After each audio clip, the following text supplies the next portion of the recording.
Hell, it's Base Trade TV. It worked. I didn't even fucking break anything for once, dude. It worked. You look so good. Feels amazing, man. Hey, buddy. Now, where's your sister? I want to talk to your sister. She's gorgeous. Dude. I'm How afraid. long? I'm How afraid long till? that. Okay. Listen. Much like Factory-chan, this waifu does not exist. Okay. I It's know a it feels bad. It's a fraud. It doesn't exist. You joined at a perfect time for me to just finish listing everybody, and I was about to start talking about how the format for today is going to go, because not everyone's so familiar on that. But real talk, Snoot. Before we do that, what's the donation goal we have to buy you a tripod so you can set your camera up in front of your webcam, right? Or your phone in front of your webcam, have the Snapchat filter on, and just fucking catfish all of Twitch, right? Look at this girl streamer, guys. She's a grandmaster. Can you believe it? Holy shit, she's so good at this game. We've never heard of this before.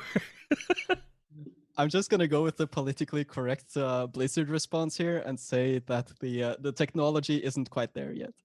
There you go. There you go. So we're going to start off casting a best of one between Denver and Bly.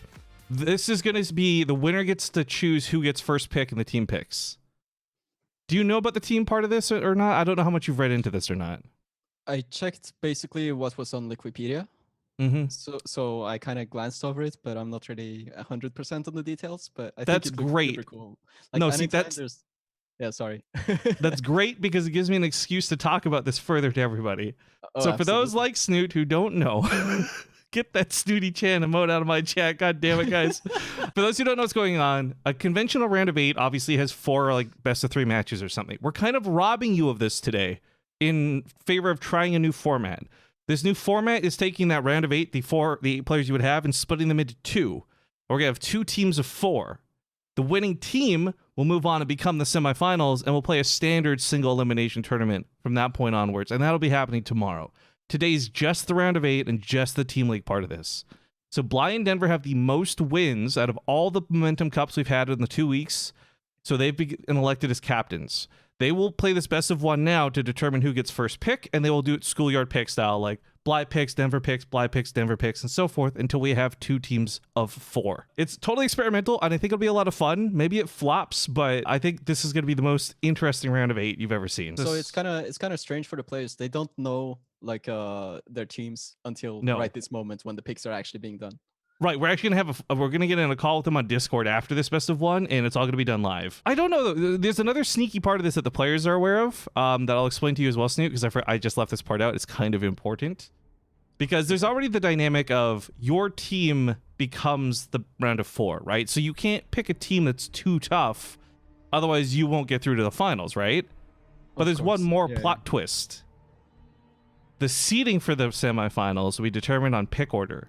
So, for example, if Bly first picks Raynor, one of arguably the strongest players here in the round of 8, then Bly also has to face off against Raynor in the semifinals. Okay. So there's a little bit of strategy with this, where like if you pick the strongest player, you could be screwing yourself over in the next round. Yeah, to be fair, that's a lot of strategy. I think Yeah. this is something that Bly would be all over. Oh, Not Bly too sure Bly about the has been rest. planning this since he heard he was captain, dude. For like all week, he's been plotting, and I know this because he's been messaging me about it. Yeah, he's the type of player that would, really sit down and take like at least an hour just to scheme it out all in his head, right?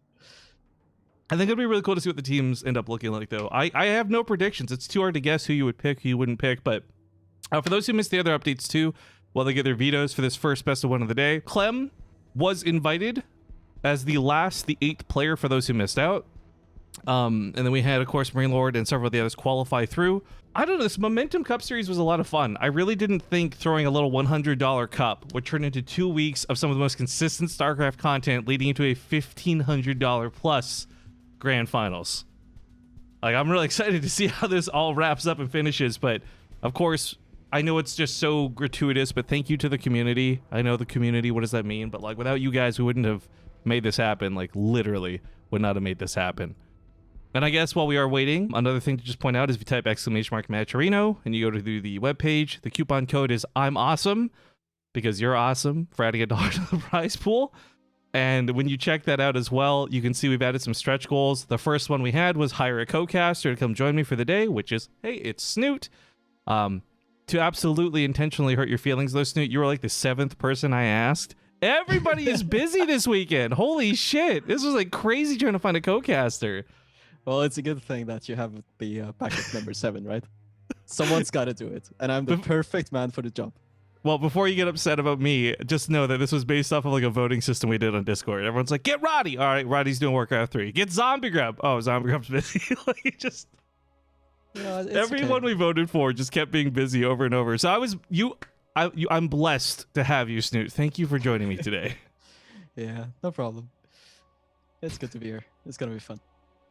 But so that was the first stretch goal. Then the second stretch goal, which we've already met, was seed in $100 so that we can start the season 2 of the Momentum Cup ASAP.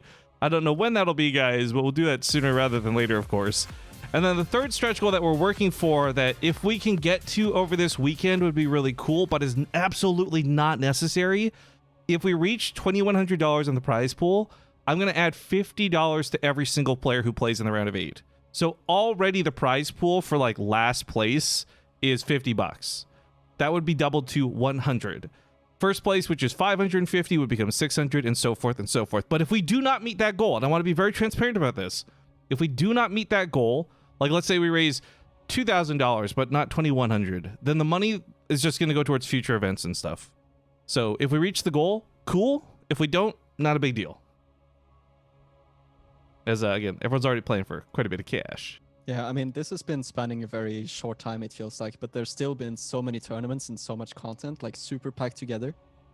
So I think for the players, like this is actually super, super good in terms of prize money. Like having all of these dailies and then this playoffs with actually like more than $500 for first place. And yeah, not even that top heavy, like 350 for second, 200 for semifinals. I tried to, dude, I tried to spread it out, man. I want to make sure everybody got a little bit of love. And not to mention, yeah, we paid $800 out in prizing leading up to this. $100 across 8 cups. Now, I'm actually having some issues that Bly informed me might happen today. I guess the BattleNet's being a little stupid.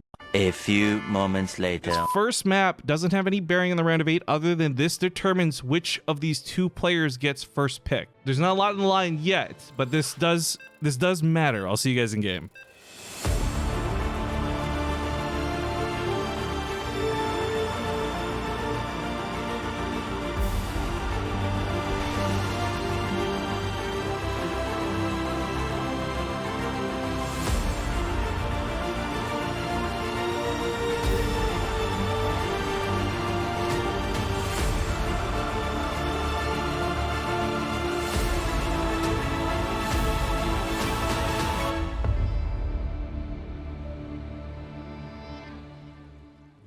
All right, welcome to the best of 1. This map order will be determined. The picks order as well. All of this gets determined off of this best of 1. I'll explain in further detail, but ladies and gentlemen, I'm casting with Snoot, spawning here in the top right side of the map, plopping down that early pool as he would. It is the Blue Zerg Bly. And he wasn't just plopping it down normally. Like the poor drone had minerals in it. Do you know how that feels? Oh no, that feels awful, man. It feels awful, man. But here in the bottom left, for Infinity Gaming, it is Denver. It almost feels as bad as trying to build something as Terran. Just ever. Yeah.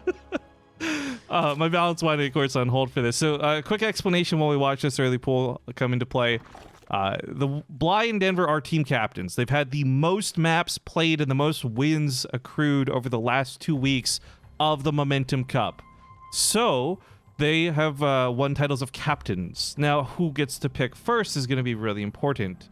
But it's also worth noting the player who picks first. The player. This is going to be all in, then. This will be quick. The player who picks first gets first pick of the players, but the player who doesn't get first pick will get first pick of the maps. So it'll be up to whoever wins this to decide which of those is more valuable to them: first pick of the players or first pick of the maps. But Bly is going. This pretty much all in? Wait a minute. Yeah, hold the phone. I see. Wait a minute. It's all in question mark, but he's got a hatchery coming down. So this is like a fake out. It's like a brand new Bly special. Bly is at it again. More tricks, more trickery. I almost wanted him to cancel this. Like I wanted him to just like do like a fake thing that would pull the drones, but no, he lets him finish. He goes for some kills. A lot of damage on the drones here because they had to punch that spine a little bit, but well, good control by Denver. Okay, yeah, I kind of agree with you. Like that spine, a bit questionable to let it finish maybe. I mean, I really like the damage done through the drone pull. Hell, just doing that and with no lings would have still been like damaging. But Bly, of course, as you had mentioned, not super all in with this, but he's also not droning like a madman. He wants to get kills. He doesn't want to try and build drones. Yeah. And right now, I don't think he's got the means of doing that just yet. The thing is, he went for the expansion before the queen, so he has no real way to actually spend all of the minerals right now. Like, he's floating a lot. There's no larva that he can actually drone up quickly with. So, a little bit of a micro fight here in the playground, mind you. Yeah, the thing too is if Denver gets the money just to build a queen, I mean, he already has one. Never mind, he's good. He's just set. That's it. Bly's aggression done for. Yeah. Okay, so Bly loses out on so much more than just these lings, though, right? The cost of the drone, the cost of the spine crawler. I want to look at the income graph real quick, but apparently we're not using Game Heart. Oh shit, or that's not working. Cool. Well, never mind. But I was gonna say, I really don't think the drone pull was enough to cover the cost of all that. So realistically, Bly just shot himself in the foot with his opener. Yeah, pretty much. Like, you can tell, like, by the supply, Denver's a tiny bit ahead, 33 out of 36, like, pretty significant lead, actually. These Lings trying to do a little bit of damage on the queen, not really being too successful. Getting a drone, though, maybe? Nope. Nah. Very good save there by Bly. So that's something, like, those Lings didn't really do a whole lot, but Denver got to see that triple queen was in play. So he's going to be very, very careful with his overlords, and that's a great call from Denver. Because that's one of the ways that Bly could come back into this, I think. Last thing you want to do is lose an overlord to these ground tempests. Yep. How much range do they have for air again? Oh, right, 8. Just casually 8. No big deal. Feels like 17, though. I know, queens are pretty great. What if, like, they could... No, you know what? I'm going to stop right there. Last thing I want to do is give Blizzard a bad idea. He will catch the drone trying to take the third base. This is a small win for Bly. Yeah, super sick block by Bly. I would never think of just going straight there with one circling, and coincidentally, Denver actually went for the triangle expand. I'm not quite sure why you would take this base. Like, I always prefer to take the vertical one, but Denver just went straight there, and Bly just called it out perfectly, so... Maybe it's something Bly knows that Denver likes to do and just sent a link there because of it. Yo, the thing about this too I like is that's really good intuition. It's one of those things where, like, even if I'm not saying Bly does, I don't want to infer that Bly does, but like if Bly even was doing something crazy like stream cheating or map hacking, you still can't like predict that. Like that was just like really good instinct to go here. Because it was like by the time the Ling was there, the drone had come afterwards. But okay, so Bly's instincts are good. We know that. His micro is not bad. We saw it through the early game scuffle. He's playing well today. It's just the opener wasn't so hot. Denver having the upper hand in technology, though. He has the circling speed and a lot of upgrades on the way. He has the Baneling Nest, Roach Foreign, and, you know, Carapace. Bly's lair is a little bit faster, but Denver is getting info on this. I'm pretty sure he's going to start a lair of his own very soon, and he's going to have the stronger eco to back it up. Bly's base is a bit later. Yeah, just...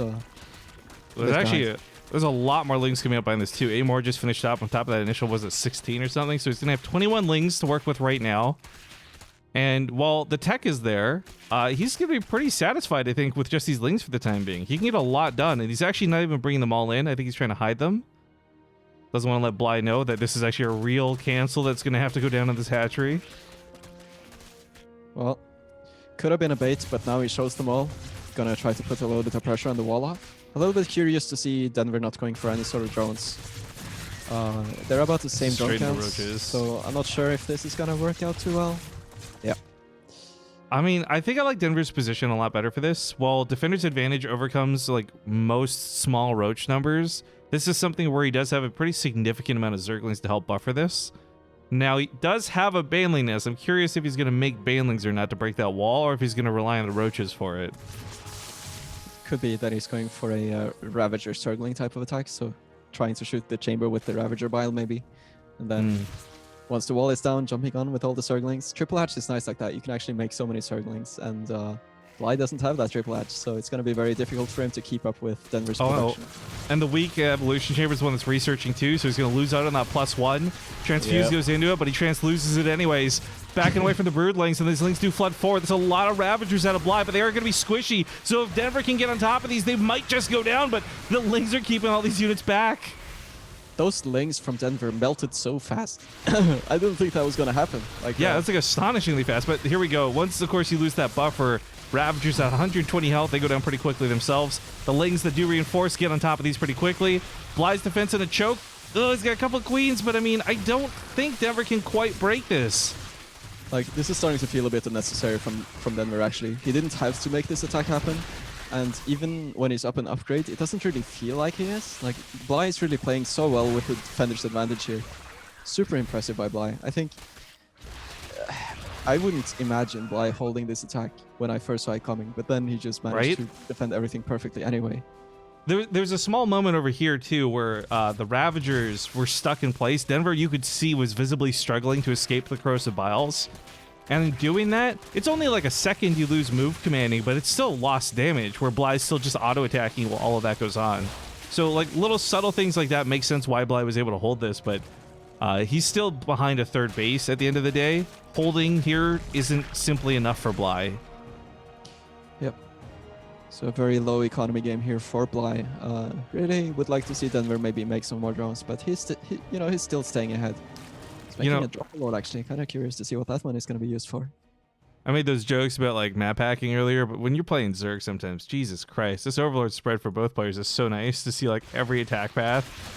There's going to be no attack from either player that is unseen from the other. That's the typical hallmark of these. Well, it's CVC these days. You can tell a lot of the European Zergs really like to spread those overlords out, at least until the mutas arrive. Is today a best of 3? No, dear Twitch chat. This is a best of 1 just to figure out pick order of the best of 7 that is going to come afterwards. This is a little bit of the risk of spreading all these overlords, though. You're very vulnerable to the Ravager shots, and something like a lot of the time you will see players getting overlord speed, but neither players actually felt like they could afford it in this game because it's been so hectic. I only feel comfortable saying this because he's such a good player now. But did you ever see any of Solar's games at the start of Legacy of the Void? Oh yes, absolutely. It was Dude like the could not land a single Corrosive Bile. He was blind as a bat, dude. It was so good. Yeah, I remember. I'm not quite sure why that was the case, because I think he had flyer helpers on, but sometimes it just didn't seem like it. This went pretty well for Bly, I gotta say. Denver came into this with a lot less Ravagers, so there weren't nearly as many Corrosive Biles to fire back with. But even then, like the small nuances, you don't have to land the Corrosive Bile to do a lot of damage. Yes, it hits for like, what is it, 60 damage or something? But the fact that your whole army has to basically disengage to move out of the way, you lose so much damage in that instance. So in a weird way, Bly, who was behind in tech and still technically is, he's actually doing quite well because he's just had more Ravagers and more raw firepower to work with here. Yeah, and he's also been very, very good about actually keeping his army together, whereas Denver has had a few like unfortunate positioning mistakes, like the one in the bottom side just now. This is cute and all, but in the end, I feel like Denver is just losing more units, right? So even if he has the base lead and the eco lead, it still is. He's just kind of not getting what he wants with these units, at least for now. Not to mention, by the way, 5 Overlords have been picked off and a Dropper Lord, so that's 600 minerals out the door. Bly's been pretty diligent with getting these shots. Runs across the map, couple banelings scare those lings. Not going to get crazy kills, but some good damage here as more lings get to the main base. Denver's not quite ready to deal with these ones yet, and if he does pull back, then he has to give way to the Ravagers out here. So Bly, with a couple of small ling run bys, is picking up a lot of worker kills right now. And Bly sees that all of Denver's units are in the main, and he can actually control the ramp now. Oh no, yeah, those Corrosive Biles are way too dangerous. They need to go down this choke. Oh, but he's about to get surrounded if he's not careful. Numbers of 38 to 12. That's not a number Bly wants to fight with. Retreating is his only option here. Looks like Bly might have overextended quite a bit. This is so many roaches from Denver. This is crazy. That's brute force for you. 33 roaches to the none of Bly. But Bly's relying on his links to continue to run around and do some damage while this happens. So he does lose out on a large chunk of his army. But at the same time, he's going to destroy Denver's economy. Like, what Denver has is what Denver's going to have, you know? Absolutely. So if you look at the supply and the blob in the middle of the map, this time it's Denver keeping his army all together in one scary blob, and he's going straight for Bly's main. I think the worst move Denver could have done here was pull back with the roaches and get too stuck up in the main. Always get denied roach speed. Oh man, this was a cool, tricky game out of Bly, and a lot of respect to the moves he made this game, but Denver holding it together and keeping a calm head. That third hatchery providing so much extra larva this whole game. I mean, yeah, Bly went for a macro hatchery, but still, GG's get called. Denver will get to take his choice of first pick or first map when it comes to the team picks. But this is where things are going to get a little awkward for you, Snoot. Actually, I think I can fix this. I need you to add me on Discord really quick. And I think I can add you to the call as I get all of us going for these picks. Yep. Let's see. Now I'm going to call Denver and Blythe. This could get a little awkward stream, guys, because this is not going to be hashtag production quality, but it is going to be me just trying to get this set up and sorted. Hello. Hey, what's up, dude? Good here. How was the game? Exciting. That's that Snoot here. No. Okay, I'm going to Terrible. mute. What's that, guys? Hang on. I'm going to mute Zoom, Snoot, so you'll only hear me on Discord, okay? Yeah. Sure. All right. Bly and Denver, do you guys have cams? Are you able to turn this on? Yep. Yeah, my cam is. Oh, It might be a bit. made it this way. What? Don't worry, you Wait a guys sec. aren't on stream yet or anything, just FYI. Wait a second. Okay, well, Bly figures out his camera. Denver, just real quick, do you want first pick or do you want first map pick? Sorry. I was not. Do you want sorry. first player pick or do you want first map pick? I'm gonna start picking the players. Okay, cool. So once Blythe's got his camera up, we'll get that started. But yeah, today should be a lot of fun. Again, for those who are just tuning in, and I know I've already explained this like a dozen times, but we're going to actually do some picks here in a moment. So this is fairly important for you all to understand how this works. This is the round of 8. This is something where we're not going to have like 4 best of 3s. It's just this one best of 7, splitting the round of 8 in half into 2 teams of 4. Each team is going to be led by Denver or Bly, and they don't know, we don't know what those picks will look like. They didn't even know who was going to pick first until just this moment. So yeah, that's where things go from here.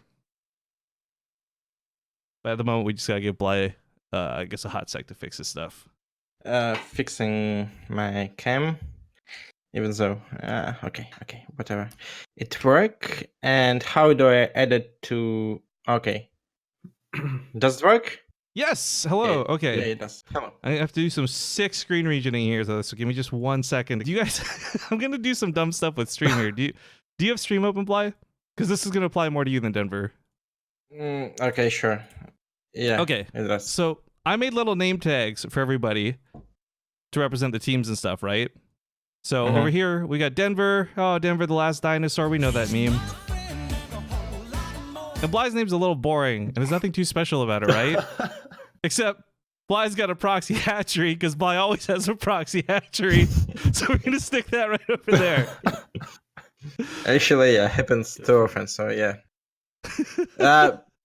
My proxy hatchery at Denver's place. So yeah, if he pick Rainer, it's my proxy hatchery. Okay, so on that note, let's get all the other names up here so we can sort them out, and you guys can enjoy the memes I've made with the players and their names. I'm sorry, Marine Lord. Wow. I'm so sorry. But okay. We get to split these people in half, and we're going to do a schoolyard pick. Now, before we get into this pick, I want to remind you guys, but also the audience, what's about to happen here. Because there's some important details outside of just simply picking the best players, right? First and foremost, the round of 4 will be determined by the winning team. However, it's also going to be determined seeding-wise by the pick order here. So as a hypothetical, they haven't picked yet, but if Denver was to pick Clem first, then it would be Denver versus Clem in the semifinals. This makes it dangerous because obviously there's big ballers like Rainer that these guys both are going to want to pick. And if you pick Rainer first, you could be setting yourself up to fail in the round of 4. So there's going to be some strategy. I know Bly, I don't know about Denver here, but I know Bly's been plotting about this all week, thinking about this. Denver, have you put much thought into this, or are you just going to kind of wing it? Yeah, I have an idea. Okay, you have an idea? Okay, well, you've got first pick. So question is, man, who's the first player you want on your team? I'm gonna pick a Raynor.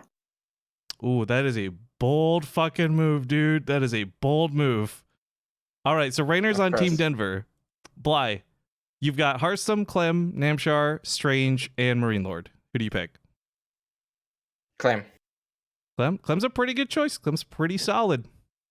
Yeah. All right. Picks go back to Denver then. You've got Hearthstone, Strange, and Marine Lord to pick from. I did not expect that actually. You're hoping to have Clem? Yeah, I was hoping to Get Clem, yeah, but I didn't pick Hearthstone, so you can pick him now. Oh, shit. I'm gonna pick Marine Lord. Ooh. I'm gonna pick Hearthstone, of course. Okay, and then it leaves the least popular kids left with Namshar. Feels bad, man. Now look, Denver, before you make your pick, before you pick between Namshar and Strange, just remember what this says, right?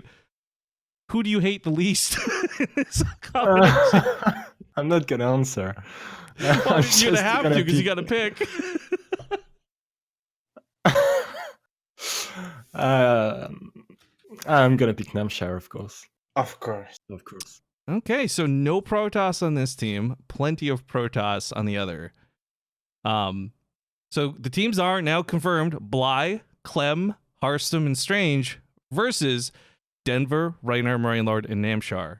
I gotta tell you, both of these are pretty fucking nice for a round of 4. So I don't care which of you guys wins. I'm gonna be happy at the end of the day. But I'm gonna say it's Strange. Yeah. Well, we're going to give these guys a few minutes to figure out what's going on. Now, Bly, you actually get first map pick. Remember that. So when you're talking with your players, you can figure out which map and who gets to play. I don't need to know now. We're gonna take a 3-minute break-ish, guys, for the audience as well. So these guys have time to go do tactics and strategy with their team. And I'm just going to run some commercials. So we'll be back in about 3 minutes and give you guys time to figure out what's going on. If you need more time, that's fine. Just let me know. Otherwise, we're going to say 3 minutes, okay? Okay. All right, best of luck to both of you. I look forward to seeing you in a few minutes. And for everyone else, I'll see you guys soon. All right, well, the players are ready, and I want to jump into this first game in the best of 7 ASAP. But before we do, a couple things, guys. One, I had some people ask about this before the stream, and I'd like to reiterate it here. First off, I love you no matter what you do. If you're just watching the stream and you have no plans to donate money or anything, that's fine. Enjoy the show. But this is a blanket message to everybody. People keep asking, like, would you rather sub? Would you rather donate? Would you rather bits? Just to be clear, guys, I'd rather see this prize pool pumped up to $2,100 so we can give every player an extra $50. So if you're willing to go that distance and either donate on Matcherino, use the code, or click those links, that for me today would be priority number 1. If we don't reach that goal, it's not the end of the world. There's still $1,500 in prizing guaranteed to these guys no matter what at this point. But if you want to support the channel personally, I would take donations every day over subs, over bits. So now that that's been answered, let's hop into the first game of the day. It's Port Alexander, Strange versus Reiner. See you soon.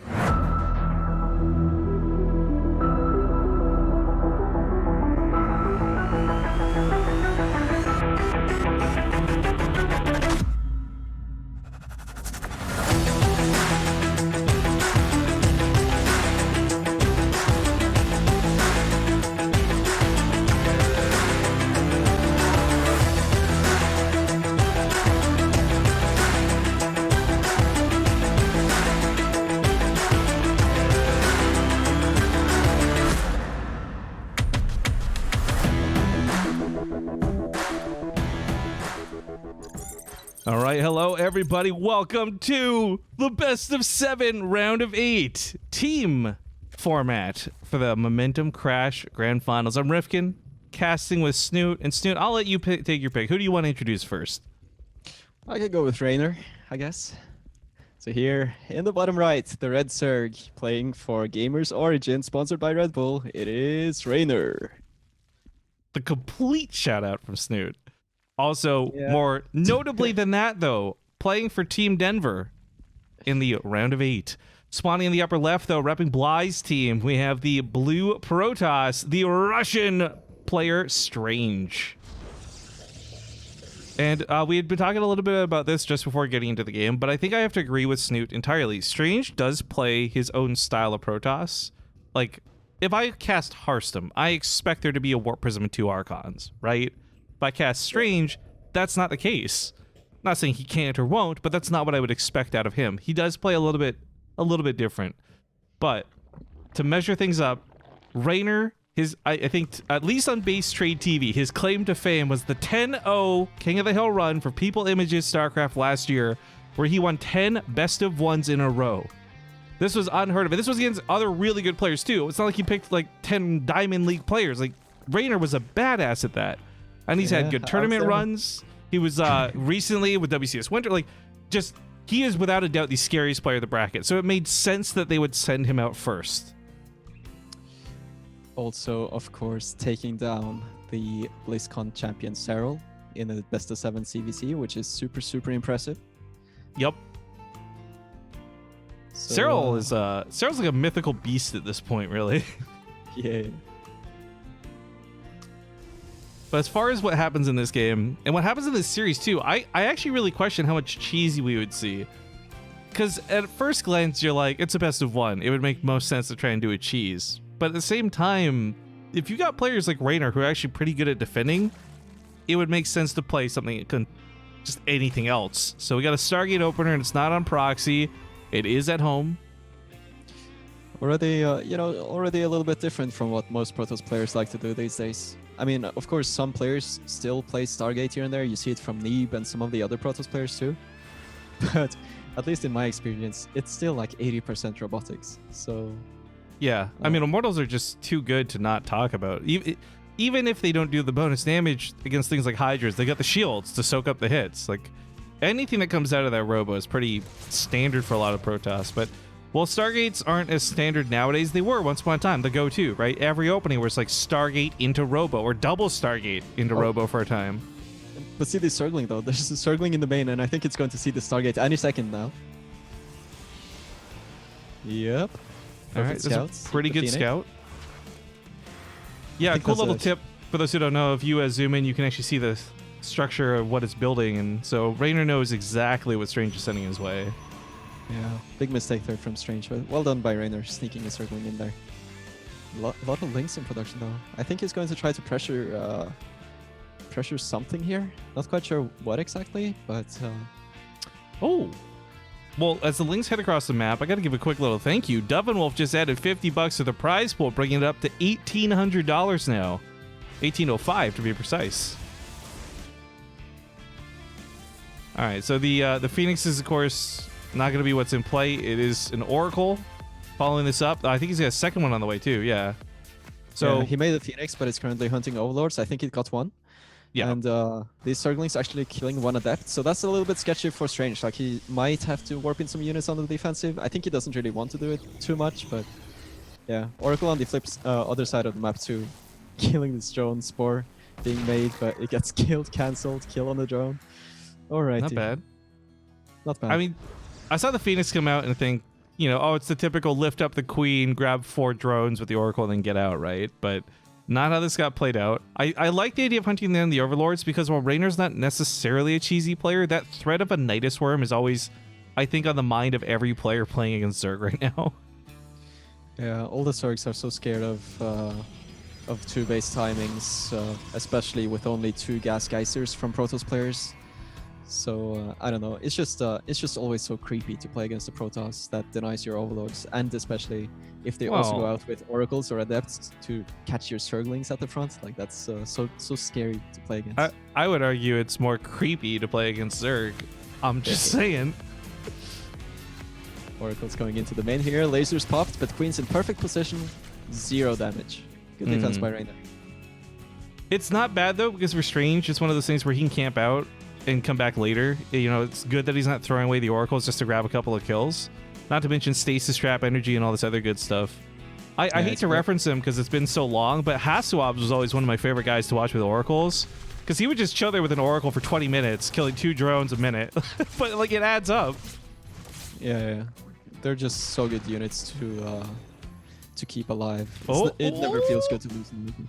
1 HP, by the way, on that Oracle. So a great recall out of Strange keeps them both alive. Even if they are just relegated to doing Revelations and Stasis Traps, these are still going to be incredibly important units going forward in the game. Raynor was able to see the sentries and the Adepts at the 3rd base, and he's also sending this Overseer in here, gonna scout if there's something special going on here. Not really too much so far, but now he should be able to see all of these Immortals and Sentries walking across the map. And let's see what type of response Trainer is going to choose. Do I counter here? Looks like Strange is happy to just give it away. Yeah. I mean, this is full on emergency mode as a third player. You see that there's no probe production. Like this is a typical Terrifying, yeah. Yeah. Well, as you chow down that Cyber Core, which would be nice, the Adept comes back to try and defend, forcing a couple Warpins at home, but not like there's Warpins on the front line right now. A couple of Force Fields go down. Crucible's coming to break that, walks away for the second. Oh, I like the stasis traps in the back. One thing Rainer's really well known for is the back attacks. He always hits you from 2 angles. So the stasis trap behind his army is actually a really great choice. Freezes out those lings. Force Fields block out the army, but Strange hasn't done any big critical damage yet, and he's out of energy in these Force Fields. These Force Fields have been absolutely amazing, though. Sure, Strange doesn't necessarily have the most DPS. Well, as I said that, drones being pulled. There's a lot of Roaches and Ravagers here. Big warp in. Doing out a lot of damage, and these extra Force Fields, like these few Force Fields trickling in towards the end here, just massive. Oh, the Warp Prism goes down, though. No micro capabilities and no reinforcements. Strange was, for a period, looking like he might just take this fight, but I think reinforcements for Rainer are going to hold this. He did, however, killing 23 drones is important to note, because this means he could start probing himself and not be too far behind. However, he's got an army to worry about first. Yeah, that's just Rainer's macro. I really thought that Strange was about to take it, but then you just saw the reinforcements coming in. Just amazing macro by Rainer here. I think if Rainer didn't get those corrosive balls on the Warp Prism, this could have still gone Strange's way. Like, his Warp Prism going down meant no micro on the Immortals, no future Warp-ins, no reinforcements. That was a battle that, in a very small move, could have gone very differently. Nice force field over here, too. Great response time. The scary part about losing your Prism also is that you become so weak on the defense. Like, this counterattack here is so scary for Strange. I'm actually surprised to see him being so confident in just probing and not really making anything from his robotics. I would love to see some sort of Immortal or Prism production here. At least a Prism so you can micro your units, right? Because this can get really iffy for Strange if he... Oh no. If he doesn't have any... Yeah, if he had a Prism he could lift that, right? But he can't because he didn't make one. And he lost the previous one. But he's still holding on. So. Well, I mean, the nice thing was, well, this was a scary attack. It's mostly Roaches, right? And at the end of the day, a couple of Force Fields and 1 or 2 Immortals, that should, on paper, deal with it most of the time. Yeah, just would have loved to see the Prism for the, maybe just for the flexibility, right? If it turns out to be kind of fake pressure like this, he could just go across the map and maybe warp in some, I don't know, charge loads, whatever, adepts, something, right? Even if it's like a hallucinated Warp Prism, just something to keep Rainer from sitting at home comfortably. Because right now, with no threat to him whatsoever, he's just happily getting away with everything. He got up to 72 drones, right? And now he's just pumping Hydras because he can afford to do that with 4 bases. Yeah, it's good to see Rainer not get too trigger happy and try to end the game immediately. Like, he killed a lot of army, he got the Prism. And some players in that situation might have gone for like a super duper yeah, just all-inning basically. But Rainer just playing it very safe. He's confident in the long game, and I think that's a good decision here. Just keep spreading creep, getting the game going with the superior drone count. And Strange, I think it's great because Strange committed so much to the Stalkers. So even if he's trying to transition into tech right now with all these Colossi, Blink, Forge, and everything, it's gonna hit kind of late. The Colossus is actually a really interesting choice to me. It's a unit that's not often made in this matchup anymore, but I guess this is going to be more reliable to him than Storms to deal with the Hydras.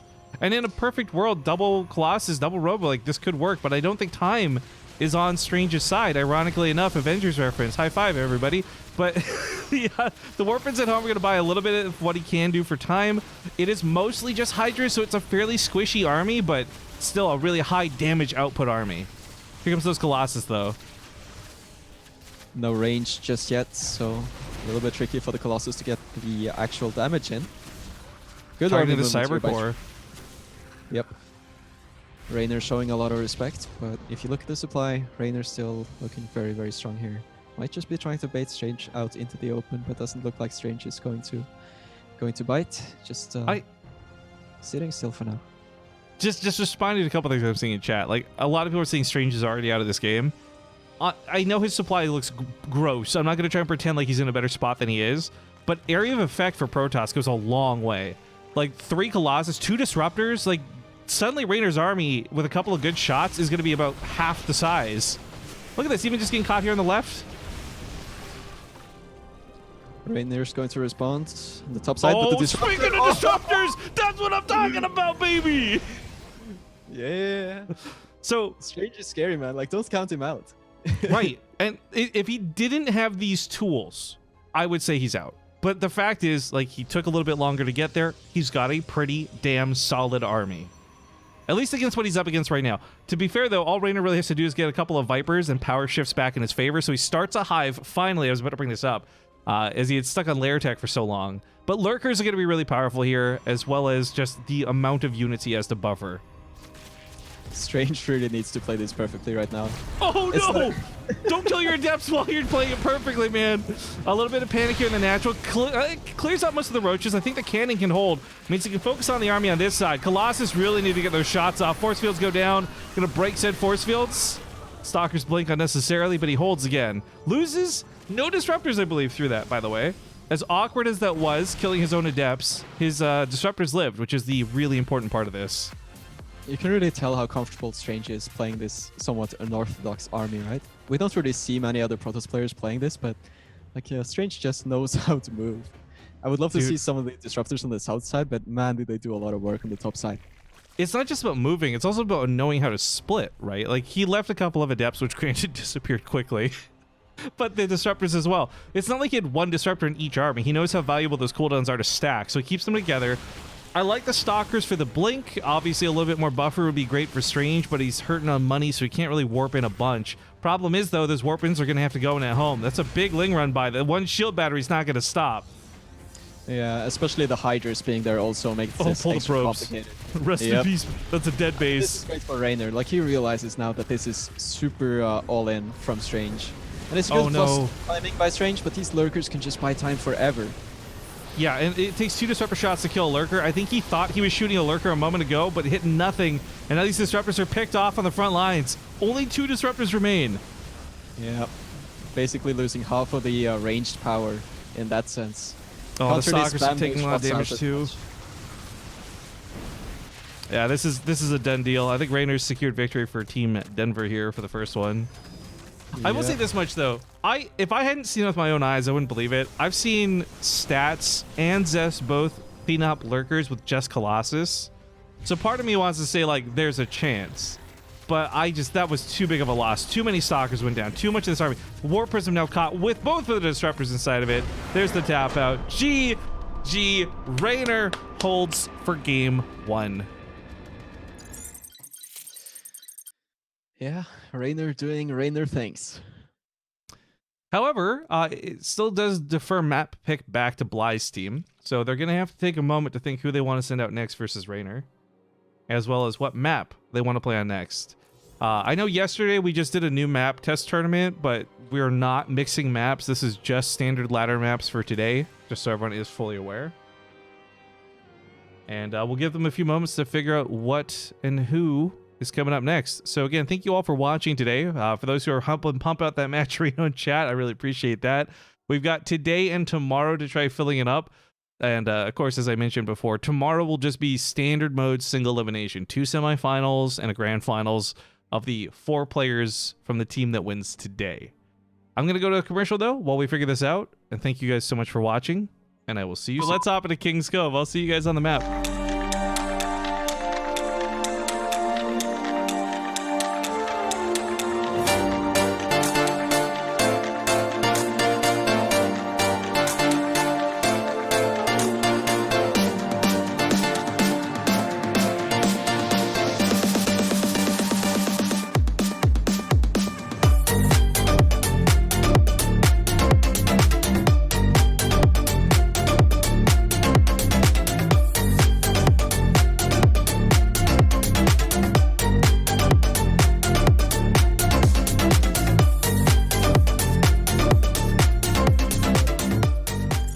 All right, welcome back, everybody. It's game number 2 in this best of 7 Team League round of 8. Playing as the captain of the team, and also, well, it's just him to the top left. We have the Red Zerg, Bly. With another 12 pool. I just need to comment on this. Like, King's Cove is a very large map, right? So you're not really supposed to 12 pool here, but I guess it's been catching on a little bit the last few weeks. Yeah. Well, here in the bottom right, so this is the Turk. He's not playing 12 full, so I had to pause for a little bit. It is Rainer. I was like, okay, am I gonna jump on this? I wasn't sure if you're leading into it. Like, I'm sorry, Graham. I have a reason. Okay, I was just spacing out so much because I was dreaming of this 12 pool and this drone right here. It's just, well, what the hell is this? so this is Okay, weird. so It's a hatchery question mark, not a spine crawler, or he's waiting a little bit. Oh, because he knows the Overlord time he would move out, but unfortunately, Rainer's gonna see this come in. I mean, Bly just did. Oh, okay, he's gone all in with this. This is, but here's the thing, right? This is what's so sick about it. This is such a risky gamble of a move, but if it works, then it knocks out the best player on their team. Ay. Rainer has to know. He saw that with the Overlord, right? Am I crazy? He's not reacting at all. He doesn't know. And Bly went around the southern side of the map to avoid the Overlord scouts. Oh my god, no way. If that first spine gets up, it increases Bly's chance of winning this substantially. Oh, he did you peeked see the left. drone? Yeah, He was scouting the but he didn't sides, see but it. not the top. Oh my god, no way! Bly's gonna put down 2 more spine crawlers. They'll be covered by the first one. Lings are out, and Lings are on the way for Rainer, but Bly getting this first spine crawler already up is a huge deal. That was a good starting concave for Rainer, just gotta say. But the spine is complete. The problem is, though, he can't really move it around too easily. It'll take 10 years to reburrow. So he decides to put pressure on the natural while he guards the other 2 spines instead. Not a bad alternate choice. But at the same time, as you can see, Rainer's also getting his own spine crawler here. But a 4th one starts up for Bly because he left a couple of drones mining, so he has some minor mineral income while this goes on. Yeah, just some light pressure here for Bly. He's just going to transition a little bit later. Now, the big question is, right, will this work? There's a good chance this works. I think the Queen is a very expensive choice here from Rainer. It does a little bit of work here, but I don't know, like, he just look at needs the Bly so much doesn't have more to to commit. overpower this. I guess first shot on the other spine crawler. Okay, here we go. Big convergence from all sides. Spine crawlers have 2 base armor. They can take a lot of hits, but full surrounds out of both players on all the units. I don't know how to call this, Snoot. I've not seen enough of this. Spine crawler versus spine crawler action. But Bly's holding on to 3 so far. That 4th one chipping away at Bly. Oh my god. There's like nothing going on. I think Bly might have done it. The link count is reduced, so there He's is still a chance. mining. Yeah, well, if only Rainer could have snuck some Zerglings to the other side of the map, but even then, the drones for Bly is just too much. He's remaking a 4th. He's going to try and target fire. That's a nice transfuse that goes into it. Link's trying to guard this out a little bit, but 3 spine crawler damage is a little too much. Corpses go flying. These spines are so close to dead, but I don't think he's going to kill more than 1. Ah. Oh my, and of course another drone builds another spine. The Queen goes down. The spine crawler also falls, but there's another one finishing up, and this hatchery, of course, is low. GG! Oh, he knocks out Rainer! Holy shit! This is a big deal. This is not a small task to pull off. Bly, with the riskiest of moves, actually kills Rainer.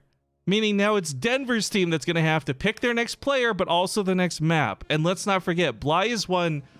Bly might just use his veto to say fuck you for the sake of it. I don't know, but... Okay, not how I expected this to go down. I thought this would be like Rainer's on 3-0 and then the other team barely comes back or something, but... Yikes! Snoot, your thoughts while I quickly go, I guess, eliminate players from over here. Just Bly things, right? But I mean, we saw this build in GSL, and I think it was a great choice by Bly, simply because he spawned in the top position. So building that spine right there, actually, like if the positions were reversed, it's actually a little bit easier for Rainer to see it because the eggs and the larva can sometimes see it.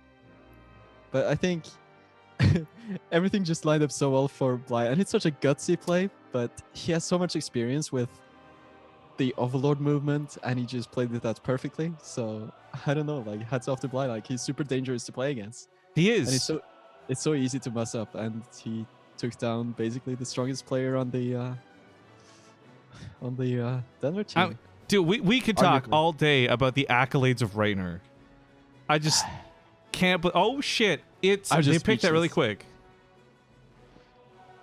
Okay, so we already have the next player coming up. It's going to be Marine Lord stepping up to the plate to face off against Bly.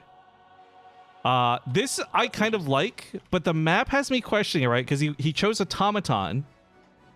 And Marine Lord's a guy who likes to do proxies. And Automaton is a map I've seen a fair amount of them on. So I don't know how this goes. Yeah, I was watching. I think it was Marine Lord versus Denver. Was it right? In a tournament recently. Was it this? Maybe. Snoot, I gotta be honest with you, dude. I've been doing daily cups for like 3 weeks. My brain's mush. Like, I don't know what we're referencing here. I'm just trying to remember. There was this one game on Year Zero where Marine Lord was playing Cyclone Mech. Yeah, I don't know the map you're talking about, but we have decisively been seeing a lot of mech Anyway. out of Marine Lord. Yeah, my point is that maybe it's Automaton just because it's a large map, and maybe it's gonna be one of those gigantic. I could see that Mech working versus Bly. Rather than the cheese, the long game, I could see that working versus Bly for sure. But at the same time, Bly's also been destroying mech players with mutas lately, so I honestly don't know how to call this one. I gotta do this really quick though, because we gotta get into game. But we've missed out so many shoutouts, guys, and I'm gonna not get everybody on this. I'm just gonna kind of roll through this as quick as I can. It's not that I don't appreciate you. We're just juggling like 10 people today instead of 3 at a time. So big thank yous to all the support for these resubs. Houndspear, thank you for the 9 months. Shepherd 604, thank you for the 14. The Face of Order was a brand new Prime sub. Banjo Squid, thank you for the 10. Devon Wolf, thank you for rocking 55 months. Jumper Legs, thank you for 46. This is What's Up, Riff and Snoot. Lap, thank you for the 17 months. Probably cheered 500 bits. Much appreciated for that, dude. Blue 5050 came in for 5 months total. Terminator donated $5 to say, is it possible to... It's cut off. I don't know. I just see, is it possible? I'm sorry. Blame Streamlabs. Harry Developer, thank you for the 11 months. OG1, thank you for the 5. And just now, Fish Corey, thank you for the 12 months, 1 year around the sun. Thank you guys all for your support one way or the other. Hopefully that's caught up. And if I missed anybody, it's not on purpose. I love your faces. We're just dancing with a really great tournament today. So let's hop into Automaton. We'll see you guys in game.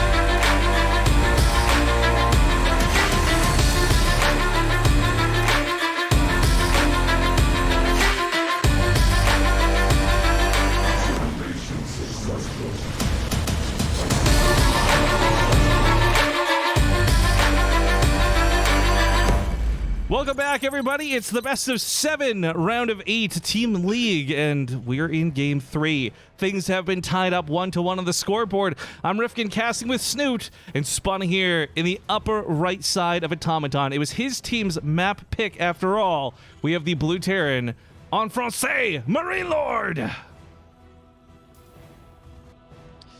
And here, in the bottom left.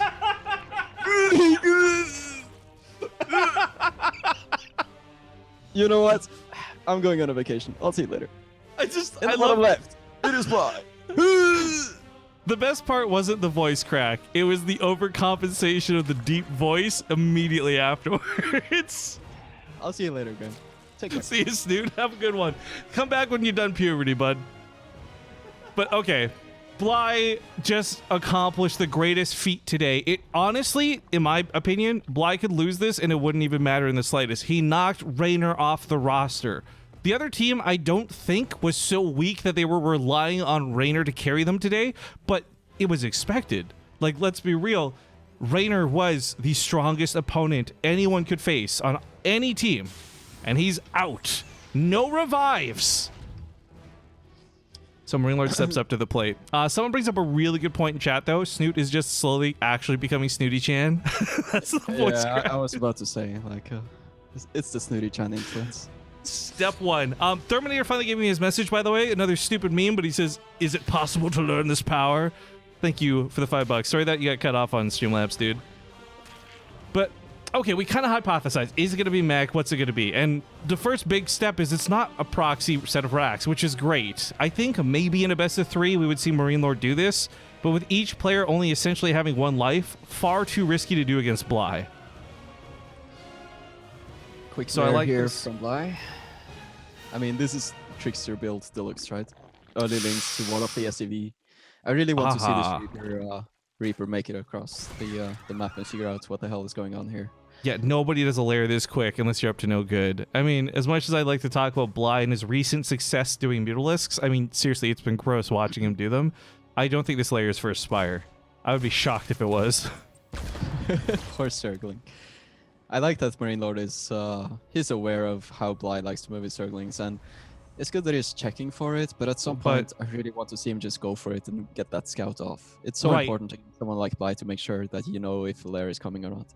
That's where I think there's a little bit of cleverness to Bly, though. Like, it's one of those I know that I know things. So he plays around with the Lings, buys a lot of time without actually killing much. And that Reaper took so long to get across the map, he's only just now going to see the lair after it's already done. Or if he sees it at all, he's not going to get up there to see this. Bly's actually put a queen here specifically to push him out, and it is going to be a no-good Nidus Worm. Oh, I like this drone trying to fake the third base. I like that too. Hellions gonna come over.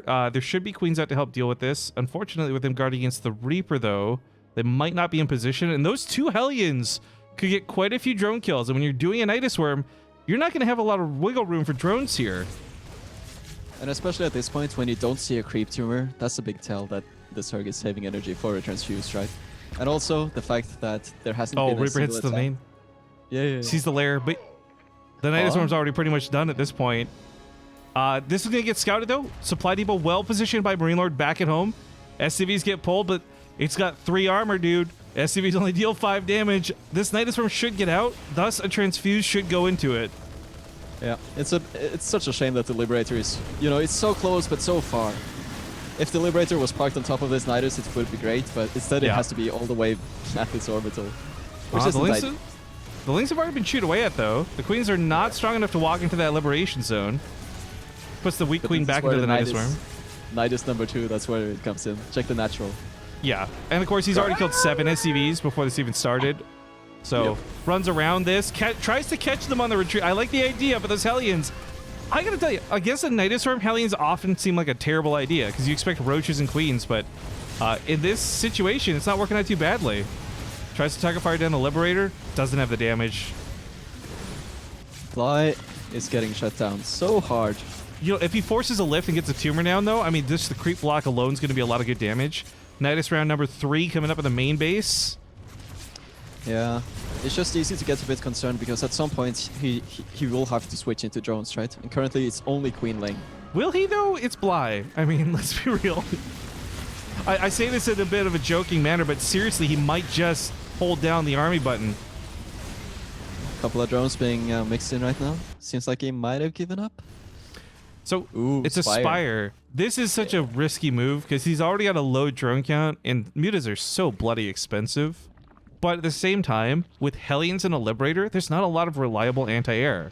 And without a tech lab, you're not building Cyclones anytime soon. So even if it's only like 4 or something Mutalisks, this might still work out. Oh god, those Lings on the ramp though against Hellions, not the move you want to make. Sacrifices them to get the Liberator. Main base Nidus Worm comes up again, but I don't think he can do anything with this. But he's denied the natural for so long. This is huge. That command center is still floating, so it's not able to produce SCVs. I think he dropped a mule, like he landed to drop a mule, and that's about it. In fact, having just recently dropped mules, does he even have a scan? He does. 1 scan for these creep tumors. Oh, but the Queens take the Hellion fight way better than any of the Zerglings did. And it's so tricky. In order to take down these Oh my god, Queens, he's gonna kill the... Oh no! He killed the freaking Liberator! Yeah, and the thing is, like, if you want to take out these Queens, you need to commit so heavily to ground, and then what are you gonna have left to shoot up? Like, he's been making so many Marauders, but no Marines. So, what is that gonna be against the Mutas? I would have really liked a Cyclone, to be honest. I think a Cyclone getting a lock-on would have helped with the Queens. Obviously, would help deal with the Mutas. Yeah, I agree. 100%. The Like range on the Cyclone is just crazy. Stim for the Marauders, dude. Another Nidus came to the main base. This is comical that this is working. Because Marine Lord, we talked about this earlier, he's a really good player. This isn't some random slouch that lucked into the round of 8. Like, he earned his way here. And this command center is so badly hurt, it's burning down in the sky. I think the way Marine Lord played this defense, he was expecting this to end a lot sooner than it did. That it would be like a much faster transition from Bly. But Bly is stuck on Queens and Lings for so long And I don't think Marine Lord necessarily expected that, because there's no Viking to kill their Overlord in the back. So that threat is always there, right? And there hasn't been an attempt at, well, I don't know. Let's see if he can actually get these queens away. Well, I was gonna say, in fairness to Bly, though, what he's done is not not technically the good thing to do, right? Like, you really shouldn't stay on queens. You shouldn't stay on lings as long as he did. So it's not wrong that Marine Lord didn't expect this. But also, look, oh my god, creep tumors, creep spray. Command center still denied. GG on the mutas. Holy shit, Bly's team now takes a lead in the best of 7. I'm never gonna stop being amazed by the fashion in which Bly wins games. Like, it's just so crazy to watch him play. He's a ridiculous player for sure, but sadly, Marine Lord's the next one. Oops, I made it big. I'm going to get rid of it. This leaves the team with 2, Namshar and Denver, and they're both Zerg too. Whereas, let's not forget that even if Bly gets knocked out, there's still Clem and Hearthstone to fall back to. And if I'm going to be really honest, I don't mean to be brutal with this, I think Bly, Clem, and Hearthstone are probably stronger than Denver and Namshar. But that's me thinking best of 3s, not best of 1s. I couldn't call this for best of 1s. It's way too sporadic. Yeah, gotta agree there. Like, it's Bly is on a bit of a roll right now, and Oh, I thought he's got the biggest shit-eating grin on his face right now. He lost the first best of 1. He didn't get first player pick. He was down and like kind of grumpy when he joined the Discord call. But now he's knocked out Marine Lord and Raynor. He's got to be feeling like he's on cloud 9 right now, dude. I'm trying to think who I would send right now. I don't know. I like both Denver and Namshar's CVC. I think they both have a fair chance at taking out Bly, but Well, the I way mean, Bly's been naturally, playing, it's like- you would what say can you Denver, expect? right? Because he already beat Bly once today in a best of 1. Yeah. Well, it's up to the captains, I guess. Gotta wait for Denver's choice. Actually, I think Denver's a really... Because here's the thing. I know Denver can beat Clem, and I know Denver can beat Hearthstone. The question is just, can he beat Bly again? But I guess we're going to find out soon, guys. We're going to go to commercial break while they figure out their picks. It will be map pick as well for the other team. And we'll see you in 2 minutes. Thank you for watching. Hey, folks. We're back. Thanks for watching that quick break for us. Again, everybody, thank you for everything and anything you've done today. Obviously, sitting here and watching is the best, but we gotta give it up for our boy Monsoon. This guy is like the secret backbone of the StarCraft 2 community, because you see us put on tournaments, you see Base Trade TV. What you don't see is Monty donating behind the scenes to me and Sal and many other fucking great streamers. So Monty just donated $200 to the prize pool, bringing us up to $2,013. Meaning we're less than 100 away from reaching the prize pool bump for all the players. Every single player would get an additional $50, meaning that even the team that lost today, they would get $100 per player on top of the like 60 or so that they earned from the cups leading into this. This has definitely been like the biggest, sickest 3 weeks of StarCraft I've ever done. Like, no joke. This has been so much more fun than any tournament style I've done. This round of 8 has already proven to be more exciting than any other round of 8 I've ever cast in my life. And we're only halfway through it. That being said, next player up to the plate is going to be Denver. Snoot and I were doing a lot of, like, I almost don't want to take us to commercials going forward, because we were doing a lot of hypothesizing during the break, which we'll share with you guys in a moment. It's going to be Denver versus Bly on Kairos Junction. Both players are ready. Let's hop into the game. All right, this is a really interesting setup, but I do want to point out no 12 pools this time. So, spawning in the bottom right, his team leads 2-1. We have the blue Zerg player, Bly. And here in the top left, already taking a map off of Bly today, it is Denver. Yeah, and as I mentioned, you and I were doing a lot of discussion during the break, and that was one of the big points we brought up. Like, who do you bring up of the two of them? On one hand, Namshar's got like an incredibly high ZVZ win rate, but you're not really playing ZVZ with Bly. You're playing Zerg versus Bly with Bly. And the fact that Denver did beat him once already for map picks and priority says a lot, to be honest.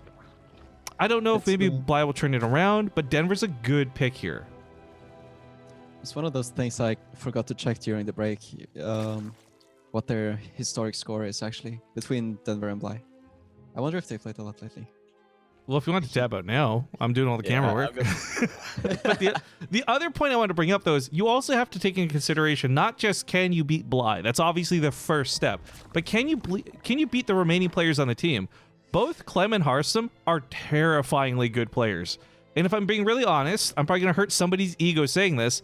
I think Denver could beat Clem. I know Denver could beat Clem, actually. There's not even a question about that.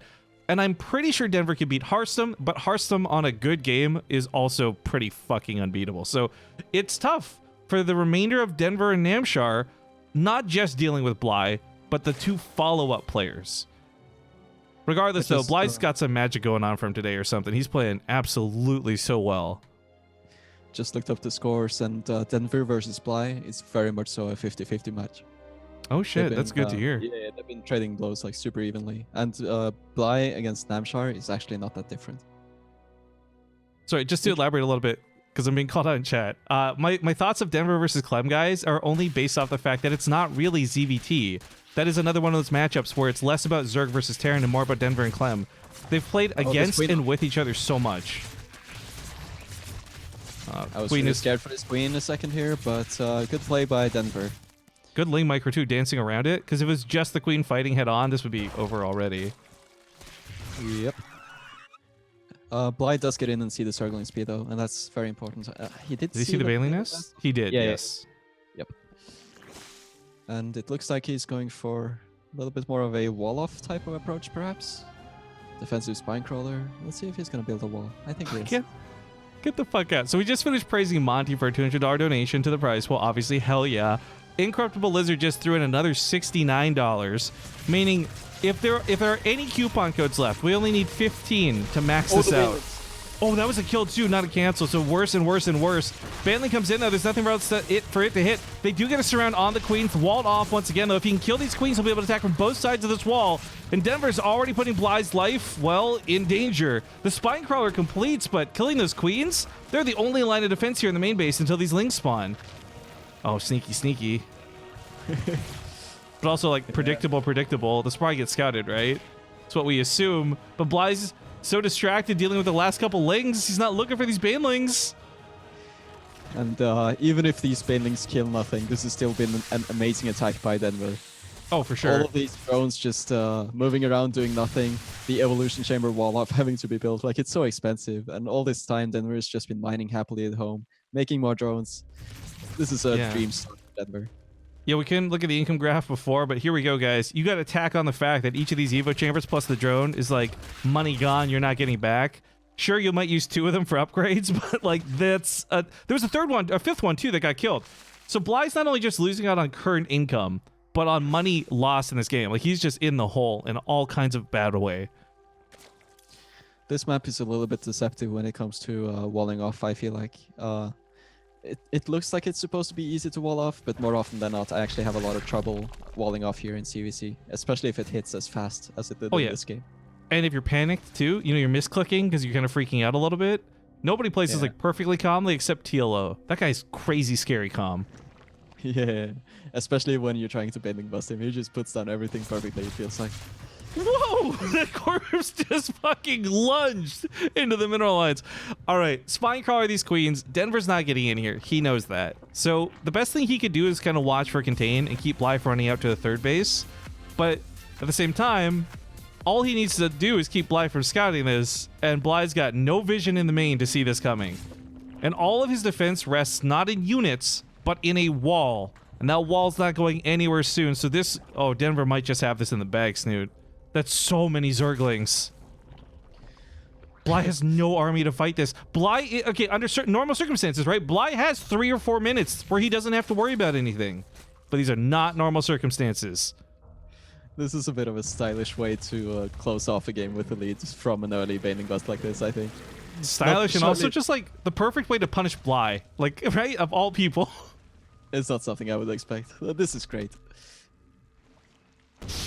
Well, here we go. The queens and so many Zerglings come out. Everything's going to retreat down to the natural base. He's going to try and wall in his natural. This is actually a really clever move if he pulls it off, but he doesn't pull it off.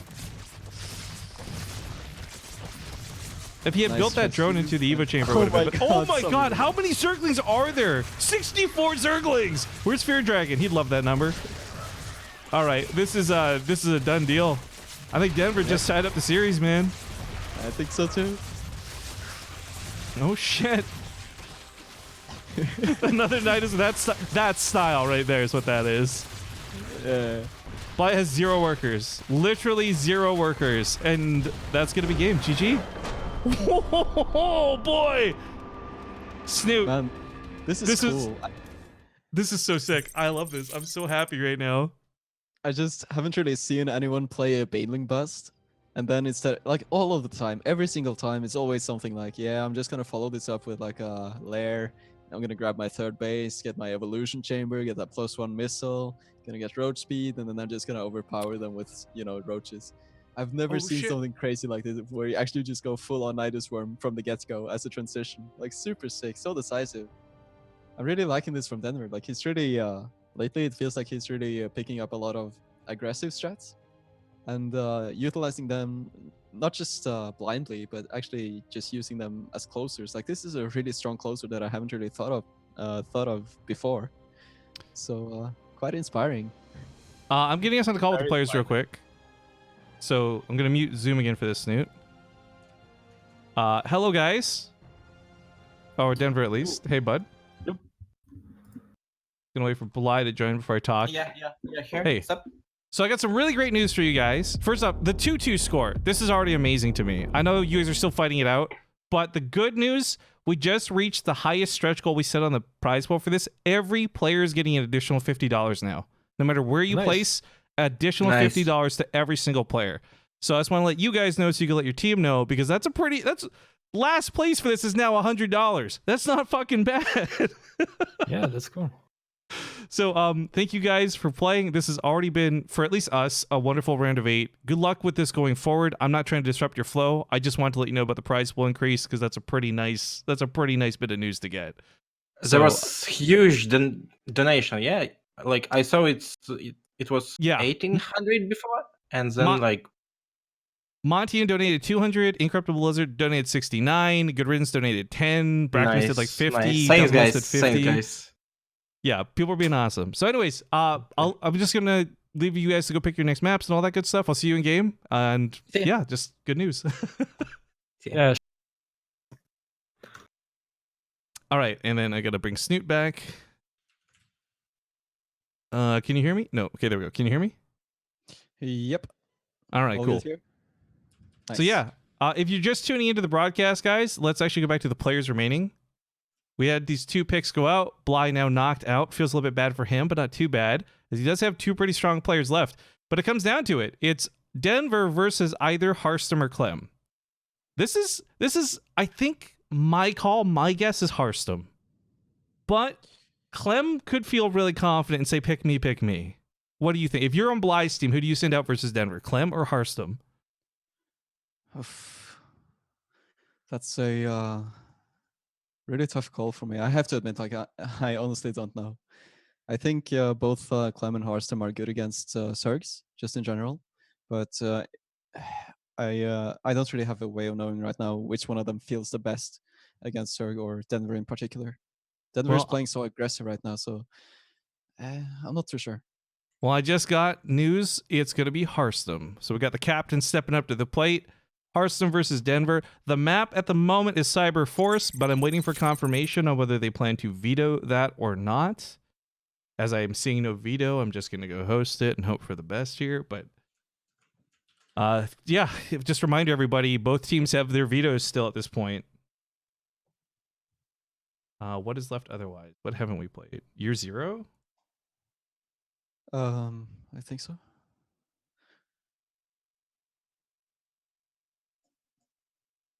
I actually I'm getting that lobby bug again though, so it might take a second. For those who missed out earlier, there's something going on with the Battle.net servers today. We're hosting lobbies. Is proven to be a bit of a pain in the butt today. I think as a Protoss player, either way, I would probably keep Cyber Forest. I think it's a great map for being a little bit tricky, or just a good map for Protoss in general. So yeah, we're just trying to figure out the vetoes here. Okay, well, my lobby's bugged anyway, so it doesn't matter. Because they've vetoed out Cyber Forest, which leaves... Have we done New Repugnancy? We did. Okay, so we did... No, we didn't. We got New Repugnancy as well.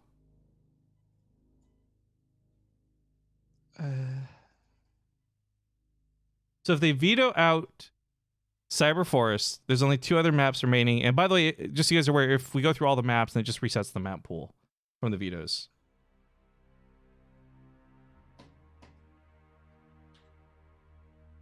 Okay, so he's redacting his veto, which I guess in the future we should make it so you can't do that, but that's fine for now.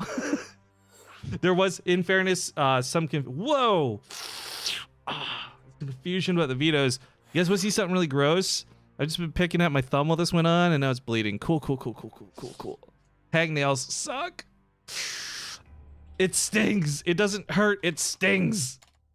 Anyways, the lobby's up. We're getting into Cyber Forest. And Hearthstone's I think the better pick here.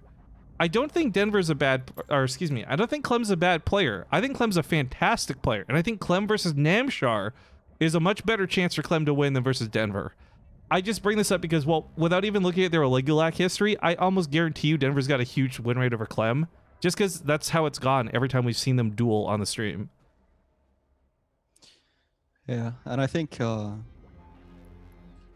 let's see. I was gonna say something and I forgot.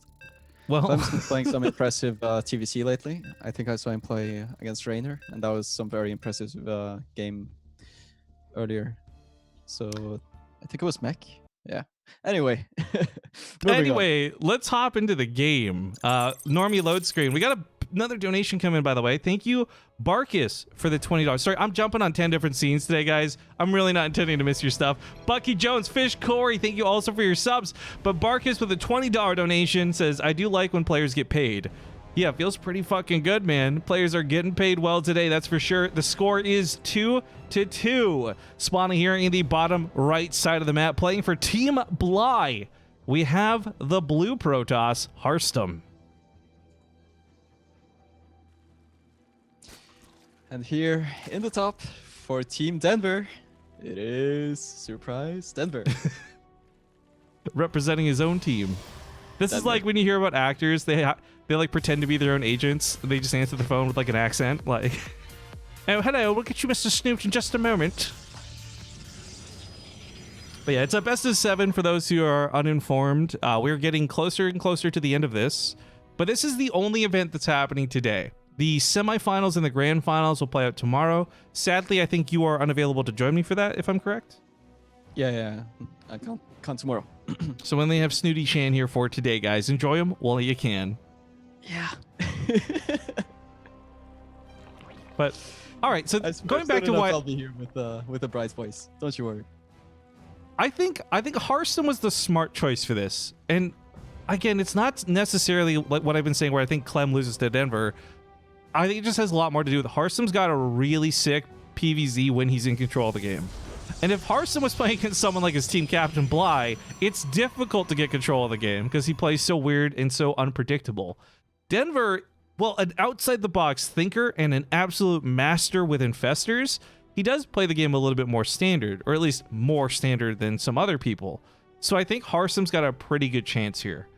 I think I favor Denver nonetheless, but I think Hearthstone's got a better chance than Clem does. Denver has also been showing these very aggressive styles lately, and Hearthstone is no stranger to being more of a defensive Protoss. So I think it's a very cool matchup, and I think Hearthstone should find himself being quite comfortable here. If I was playing here as Hearthstone, I would expect Denver to be a little bit on the offense and just trying to play as safe as possible, but trying to make the game drag on out a little bit. Well, so here's the big question that gets asked right away. With this Twilight Council, does Hearthstone do what he always does? Go for the Warp Prism, go for the Dark Templar, go for the Harass? Or does he shake this up and like it's Resonating Glaives, right? Like, this is one of the defining moments for Hearthstone's playstyle, and Denver actually getting over here with the Ling Scout is a pretty big deal. Yeah, Just that's big. Seeing what Hearthstone's done so far, though, is not big, though, which is funny to say. Because, again, if you know Hearthstone, then you know his regular playstyle. What Denver needs to see is whether that Twilight Council starts lighting up and researching something or not. Yeah, I mean, as nice as it is to scout all of this stuff and see that there is no Stargate, you still don't know what exactly it's going to be. All right, Dark Shrine. This is neither good nor bad, I gotta say. Like, having been scouted, it doesn't really disrupt Hearthstone's pacing to get these out. And at the same time, for Denver, scouting this, he could probably tell it's going to be Archons because it's Hearthstone. If this is random Protoss player on the ladder with a barcode, you can't predict that so easily. But just because Hearthstone's playstyle might be predictable, it doesn't make it any easier to hold. Those DTs can still kill a hatchery before becoming Archons, or the Archons can still kill so many drones if ill-prepared for it. So starting a Roach War, and Denver's making the right moves because these are the units he's going to need to push this back. Just a very standard safe macro opening here. Dark Shrine. In no way all in. Just something you can use to put a little bit of pressure on Zerg. If you're lucky, you can sometimes win games with it. Well, great scout here by Denver. Yeah, this was... Is it unusual? It is for sure unusual, but it's a great confirmation to see what's going on. Because if you see the Dark Shrine, then you know it's not an Adept all-in. You know it's not a Zealot all-in. You can start crossing out what's coming your way. And Denver also has the Overlord over the natural, so he could also theoretically swoop in and see the geysers there. But for now, he's going to have to deal with these DTs first. The Spore Crawler is up, so at least he's got detection. Hearthstone probably going to pull these back and just make him into Archons. This one Adept is kind of funny too. Adds a little bit of flavor to this. That's going to be 4 drones dead. Oh, nice build cancel out of Denver. Yeah, I think there were 2, but Denver got them both. One was in the middle of the map, kind of awkwardly, so a little bit of mismicro from Hearthstone perhaps. So Hearthstone actually down 2 Adepts now, and the DTs did nothing. So once again, it's looking like a very strong start for Denver. Well, so I don't know if I got this shouted out or not, but thank you, Good Riddance, for the $10 added to that prize pool, by the way. So just to be clear, we've raised every stretch goal we set, which is pretty awesome. Any money going forward is just going to be dumped into future events. And I say that with a bit of a loose end because we don't know what, but at the same time, that freedom allowed us to create this tournament series in the first place. We took $100 and with all of your help turned this into like the greatest series of StarCraft I've cast in a long time. Ooh, Link's gonna get stuck on the Stalker. And I know people are already asking about Season 2. Absolutely, there's plans to do another season of the Momentum Cup. It's just a matter of when. It definitely won't be right away. I want to take a small break, but we'll get back to it, like, absolutely. This has been so fun and wild to do. Not just today, even. I'm not even just referencing today. I'm talking, like, the last 2 weeks. But Hearthstone now getting across the map with that War Prism. Obviously, with this being delayed the way it was, it's not going to cause tremendous damage. But these Archons serve a really big purpose outside of dealing damage to drones, and that's keeping the army at home. You're going to spend so long dealing with these Archons most of the time, you don't have the freedom to go deny a 4th base. You don't normally get to send Lings out to pick off probes like this either. Yeah, and Hearthstone was actually doing very well with this Prism a little bit earlier. He was able to kill off a lot of the Lings that Denver had on the front, so Denver lost a lot of his power to actually intercept those probes in the middle because these Archons actually killed a lot of them before they made it towards Denver's side of the map here. So Denver's just kind of having to sit back and deal with these Archons, and all he can do is just watch Hearthstone power up and get more sentries and all the more Immortals. Montian wants to know about BTSL Season 3. That is still being worked on. Just so you guys are aware, the reason it's not been announced and we haven't just started getting ready for it is I'm trying to make a live finals for it happen. But unfortunately, in the world of esports, people don't get back to you very well at all, if at all sometimes. So we're still waiting to hear a couple things before I decide whether it'll be online or offline for the finals. Obviously, if we could do something offline, that's cool, but yeah. We got funding enough to start BTSL Season 3, but that's a longer conversation we'll save for a different time. But it's on the way. It's definitely the biggest project I've been working on behind the scenes. So the Archons here are being finally pushed off. All those roaches not having to stay at home to fend them off. Now going to go for an attack, but with force fields and this many Immortals, not to mention the shield battery here too, this is not a fight Denver wants to take. You will catch one of the Immortals out in the open though, which is really nice. Yeah, this is very dangerous by Denver, but getting that one Immortal, that's something at least. That's value, well, yeah. Gets out of there. Yeah, but that was so risky. Like, I cannot, it's how to say this? Like, that could have been all the roaches going down. If like, he... Just the force fields would have wiped out everything. Yeah, 2 more steps forward or the force fields being back just a little bit. Like, that could have gone so terribly for Denver. You're right. But still, I guess it's a numbers game too. You've just got so many roaches. But oh, this Warp Prism harass is going to be sick. Yep. One thing Hearthstone's really... This Warp Prism control.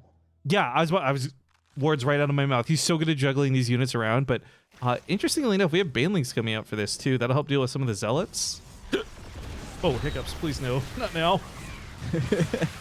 You're catching the Snooty Chan disease. Yeah, I hiccup whenever I think of a cute girl. Storm's not done for this fight. Banelings on the top side. Archons have got to soak these up best they can. They do that very well. Now it's just roaches, but at the same time for Hearthsome, he's lost a lot of his frontline buffer. Trying to buy time for those High Templar in the back, waiting for Storms to cook up. We've got 4 Immortals fighting for their lives here, but with a Warp Prism and this choke, not to mention the new Warband of Zealots, I think Hearthsome should hold this. I dare say that Hearthsome enjoys these types of situations. Dude, he actually that was so is used sick. to defending like this. As long as he has a Prism and a Ground Army, a couple of Immortals, and maybe some Storms, like, he just loves being in this spot like this. Oh, and there's the And Storms. damage. Yeah, speak of the devil.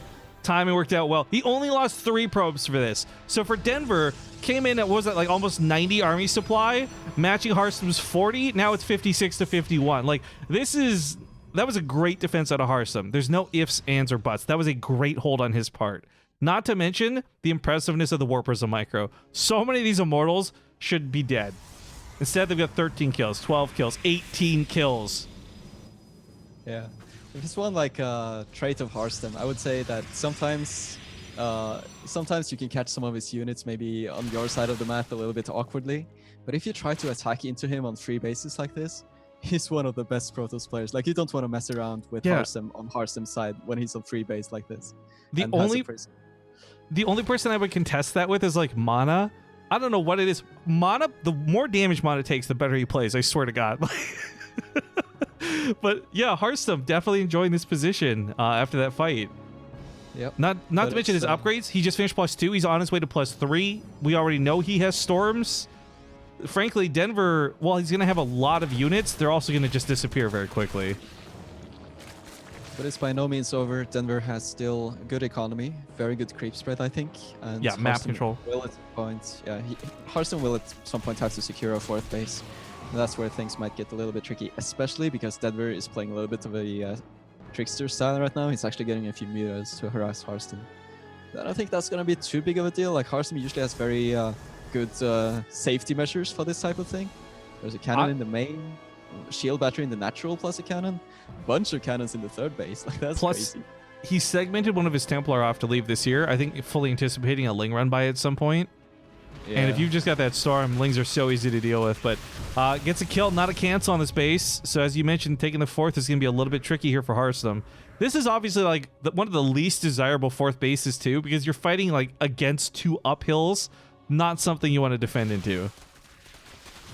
I think Hearthstone is going to be very happy to see these mutas, and it's actually getting the Phoenix setup, you know, the Phoenix range setup with +1 air attack. So he's going to be ready for this. Not to mention, another part of this is that Warp Prism on the other side of the map, with no mutas at home defending, nothing to push off that Warp Prism. Also, Stalker's not normally great against Mutalisks unless they have +2 or +3 weapons. So a couple of Stalkers here and there are actually not too bad for Warpins, when normally they would be pretty garbage. No blink just yet, but we can expect Hearthstone to get some blink soon, although his main focus is probably going to be on the Phoenix range and the Phoenixes. Would love to see blink though, still. It's always nice to have.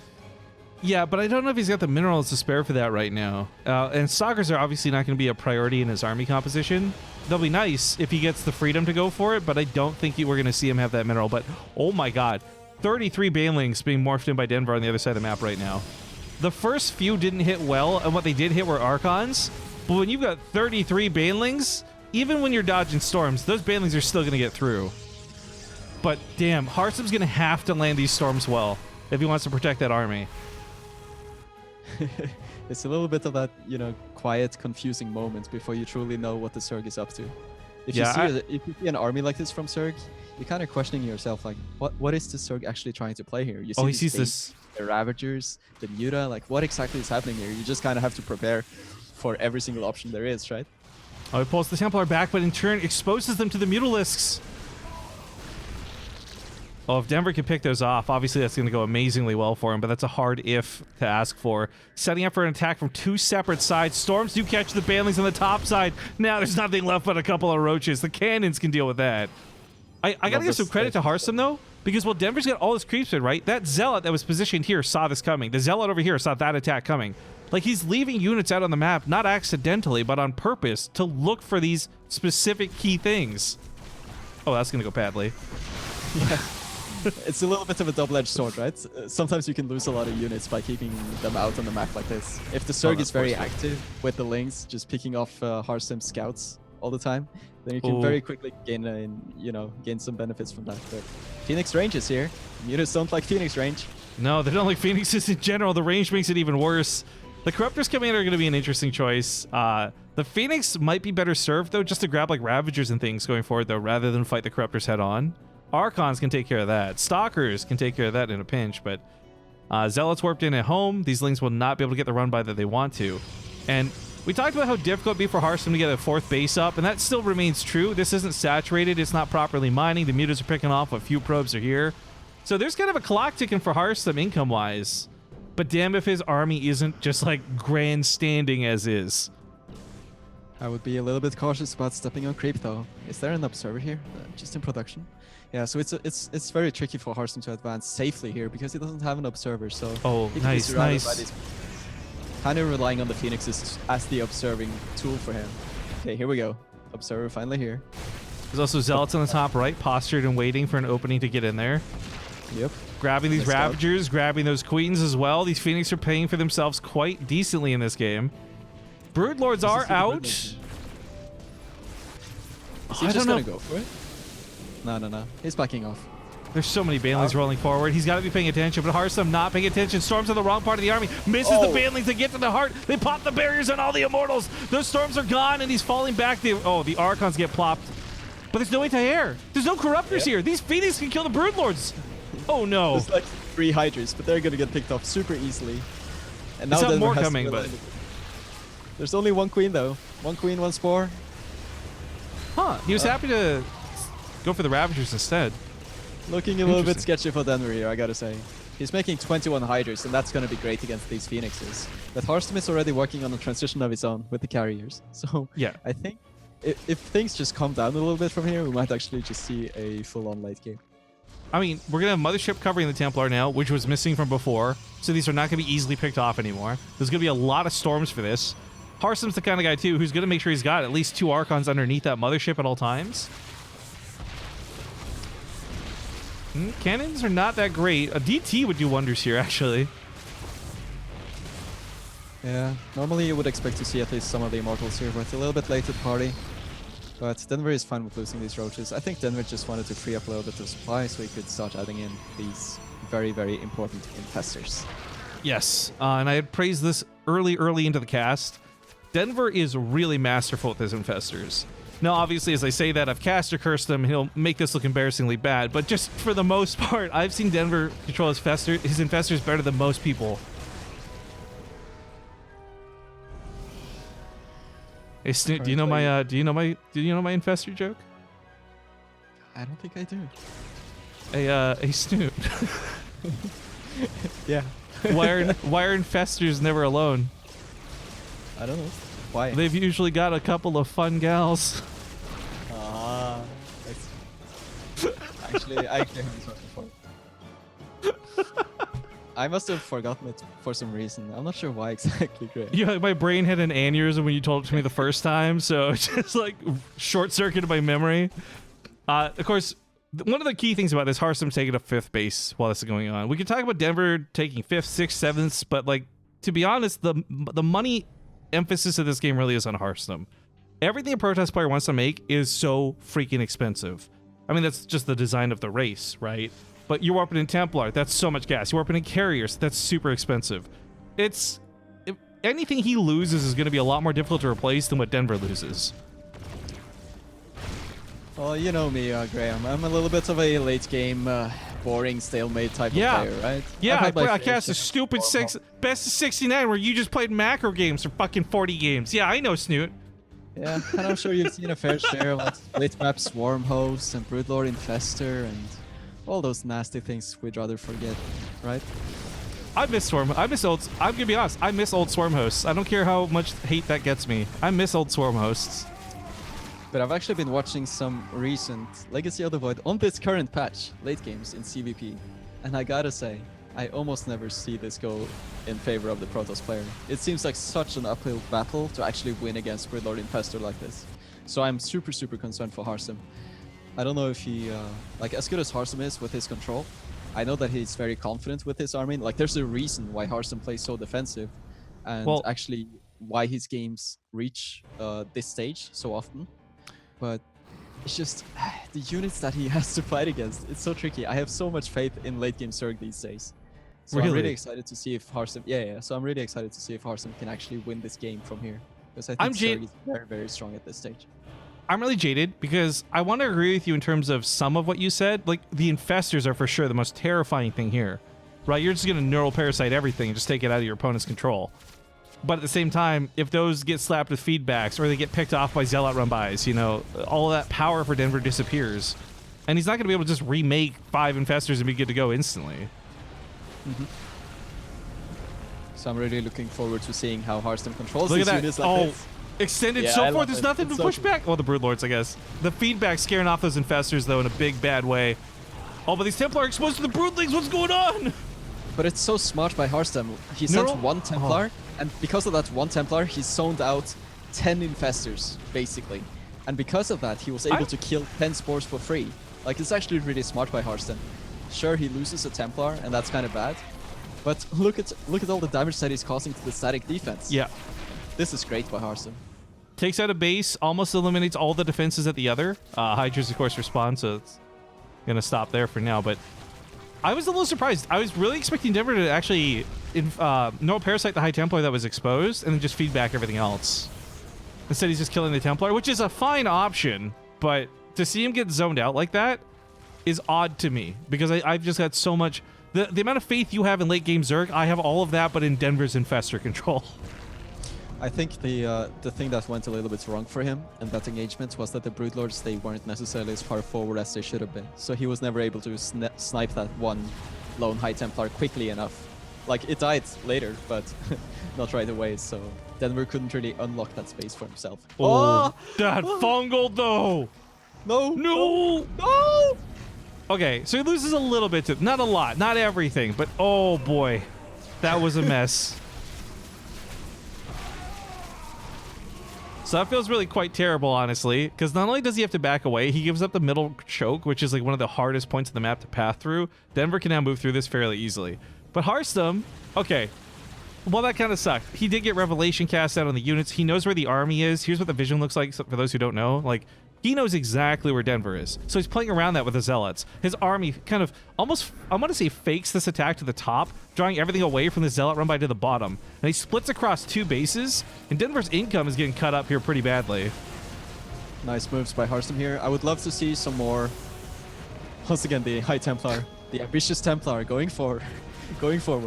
I do like these casting storms, though. Even if he's going to lose that Templar, it's better than doing nothing with it. A couple infested Terrans coming down here. Is he going to start doing some abducts? Goes for the feedback on the Viper. Nice control out of Harsem. I think would love to see some more spores from Denver. This is a great counter, but the recall, of course, very scary. So yeah, this is a cool dance between the two players here. This is 2 really well-matched players, too, and I'm enjoying that so much more than anything else. Like, I just really hate one-sided matchups. I hate 2-0s, I hate 3-0s. Everything about this game, this best of 1, where there's so much on the line for this, is crazy. And I think if Harsem manages to establish this base on the bottom left-hand side and keep denying Denver's bases also, it's going to be very tricky for Denver. Like, if Harsem can just build a bunch of shield batteries and cannons, I think this base is going to be safe for the rest of the game. As long as he doesn't take a bad fight, like here potentially. No, Parasite's the mothership. That's a nice move. She's going to die, but the carriers do escape. Sucks losing the mothership, but way better to get the main army out. Yeah. Doesn't want to lose anything to this Hydra. Templar auto attacks with level 3 weapon upgrades do nothing to Hydra. They hit for 7 damage. It's the Abathur Hydralisk. Like this one, it looked at the High Templar and was like, I want to be just like that Protoss. Like, it must be doing something right. It was Abathur's experiment. I want to go forward like that. Man, Denver is totally out of position. This war's given away for free, basically. Yeah, it's good that too. So the thing for Hearthstone, right? He's gonna be spending money in interceptors, but his army's been maxed out for some time, so it's allowed him to build more static defenses. I mean, he's not gonna have to keep falling back to these bases as often, but this is a pretty big attack out of Denver. This should break the cannons. Hearthstone's gonna keep using Warpins to keep this base alive, hoping that maybe his opponent's not paying attention. He goes back in for round 2 on this base. And keep in mind, guys, Denver, while he does have a little bit of a bank going for him, he's been losing all of his mining bases over and over and over again. I was about to say, I'm not sure why Hearthstone is giving this up. Like, that recall was very, very late. And I would love to see Hearthstone just go for the, like, all the Broodlords are in the top side. Just go for the base. Like, kill Denver's base in the bottom. What? He's such a good move right now. He has 4 Warp Prisms with speed, by the way. I didn't even see him research this. He has 4 Warp Prisms with all with Gravitic Drive.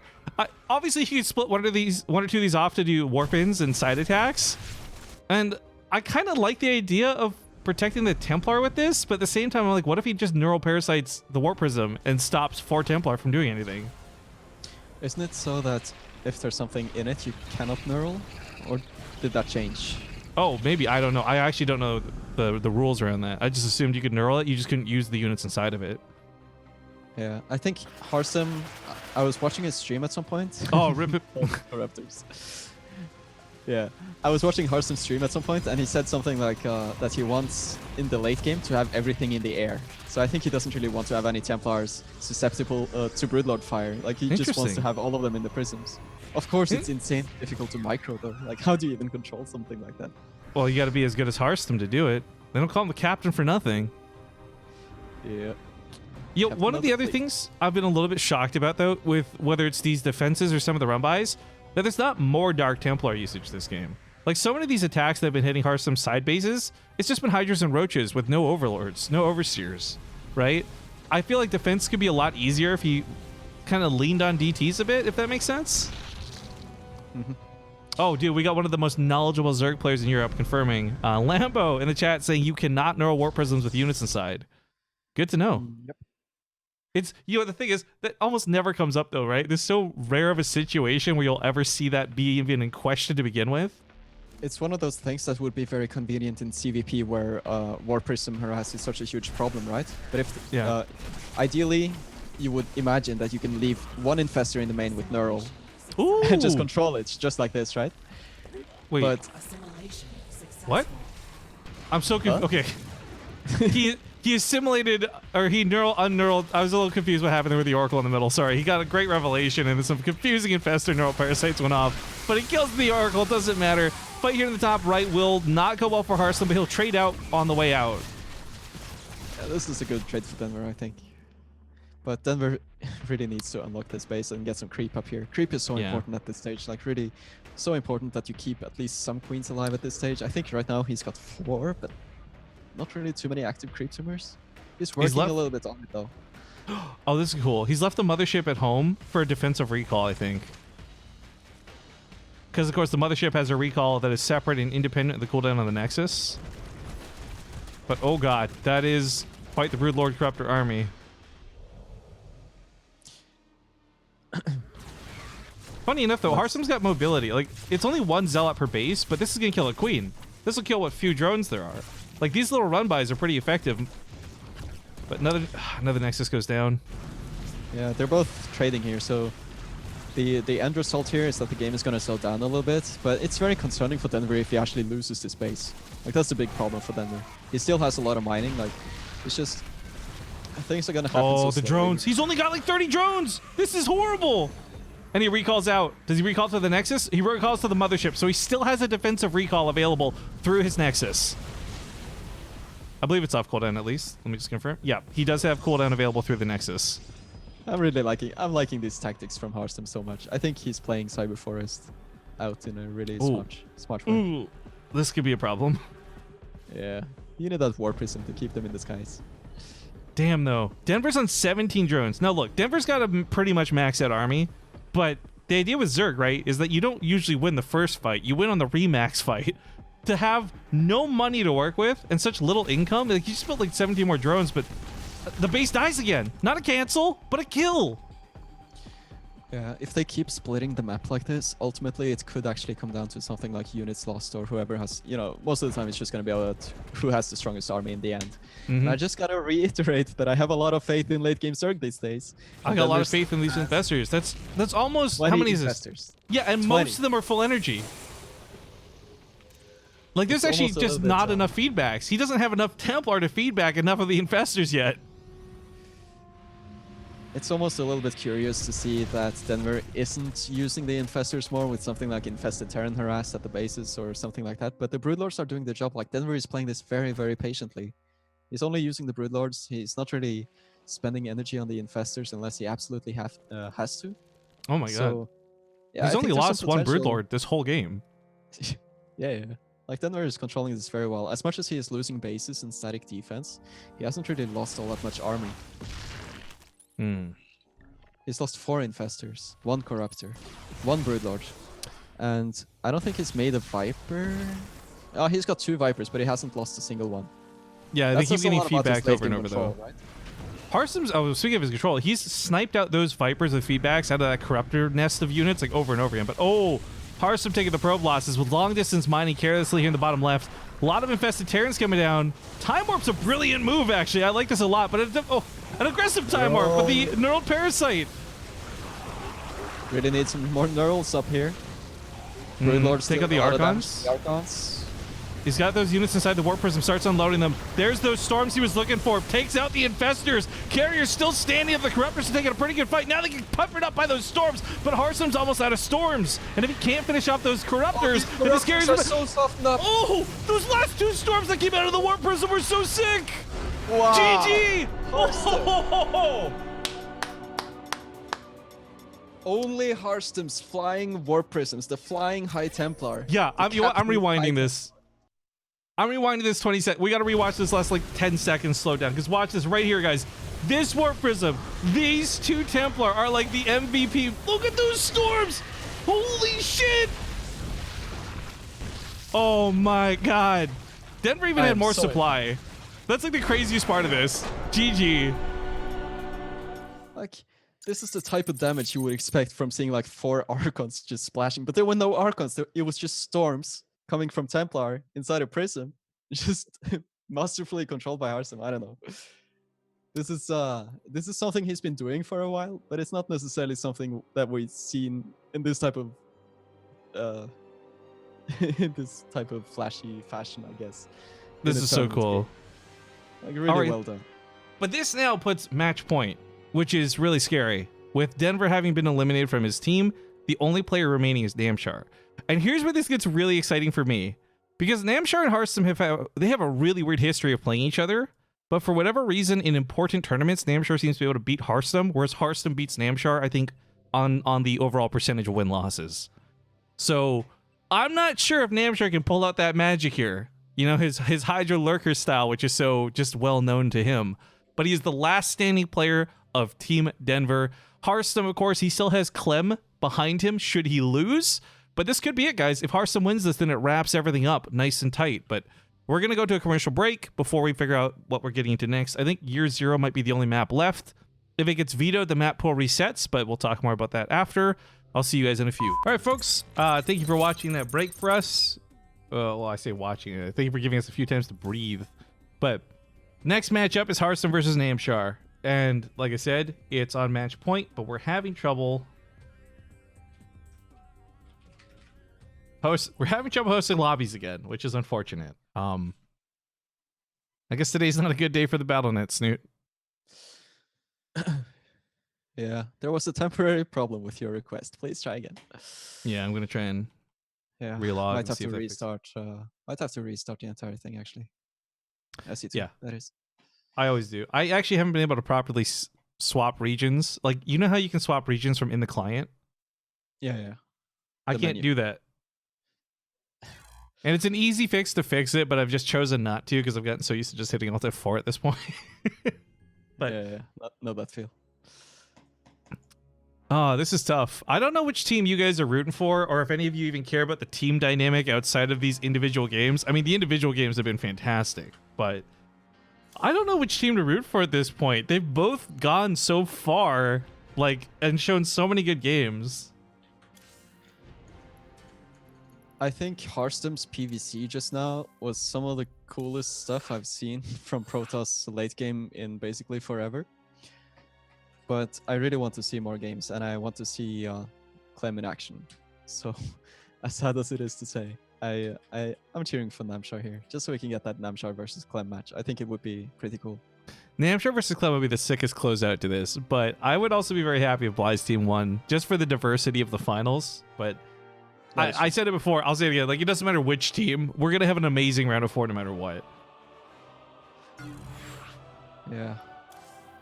Like, if Bly's team wins, it's gonna be Bly versus Clem, correct? And then Hearthstone PvP Strange. Wait, what did you just say? That sounded very wrong. If Team Bly wins, does Bly then play against Clem? Or am I wrong? Yes, yeah. Bly Clem in the round of 4. And then Hearthstone versus Strange, correct? Yes. Yeah, I think that could be pretty cool to watch. I'm not saying this just for the sake of like being a showman. I genuinely would be okay with either of these. Like they're both split well. But yeah, so we're trying to host still, guys. Sorry. We've got all the players and Snoot and me trying to host this lobby, and it just doesn't want to go up. And I'm betting by the time we finally get a lobby up, we won't be able to join it anyways. So this may just lead to a little bit of forced downtime. Do we try without GameHeart, I guess? I'm trying without GameHeart right now, dude. I can't host it no matter what I do. I'm trying everything.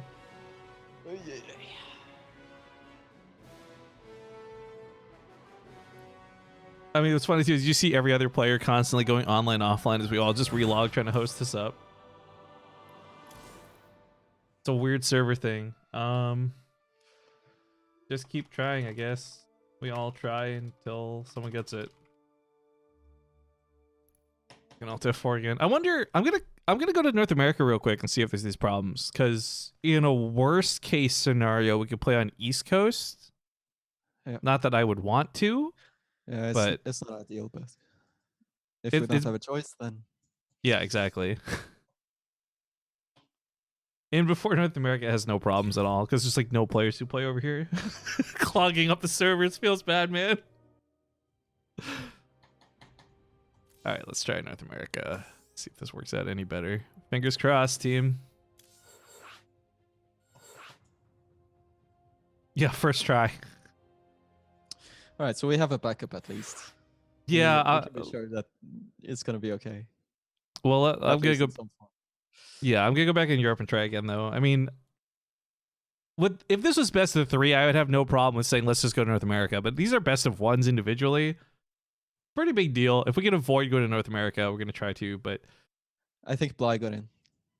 Of course, it's Bly, right? Bly somehow Nidus his way into the back end of the servers, managed to get a lobby up. Of course, it's Bly. All right, so he told us to relog, and then we'll see if we can get in. Bly always finds a way. All right, well, it's joining. Will it let me actually join? Yes, okay.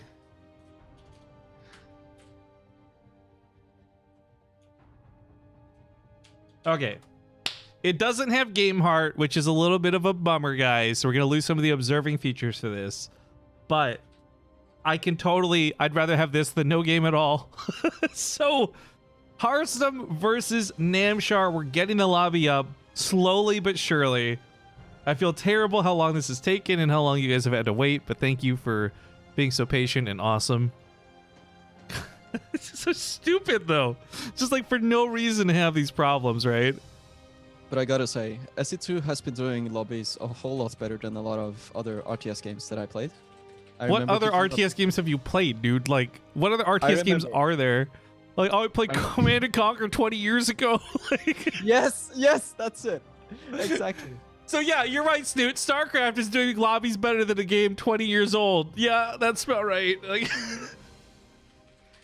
I was so excited to play Warlord 3 with my friends. We bought it on launch. I paid so much money for that game. And every time we wanted to play a 3v3 game, we spent 45 minutes just to get the functioning lobby. 45 minutes every game. Amazing. We still did it. Yeah. Stuck on entering lobby. Just keep relogging and keep doing it. Me and Bly will just keep re-lobby linking, I guess. Yeah. I mean, I care. No offense. I care a lot less about you getting in here. I just need Namshar to get in here. Yeah, is Namshar in or only Bly No. and Marston? Yeah. Just Bly, me, and Harston at the moment. Yeah. I guess they Like- worked out the Nordics.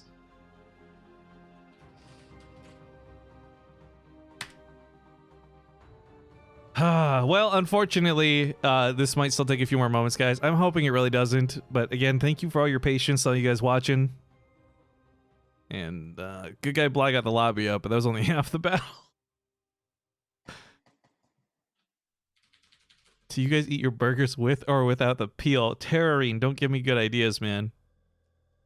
I saw this thing someone linked to me. I don't know if Angelina's still tuning in or not. She's like, do you drink your spaghetti with a straw? And I was like, what? Drinking spaghetti. Dude, just eat it one noodle at a time. Did you see the Roddy fan art I made today, by the way?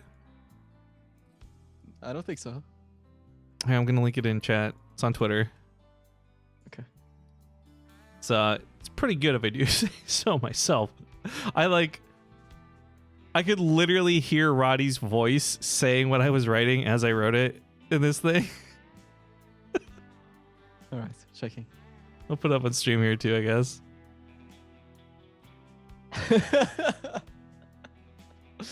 That was wonderful.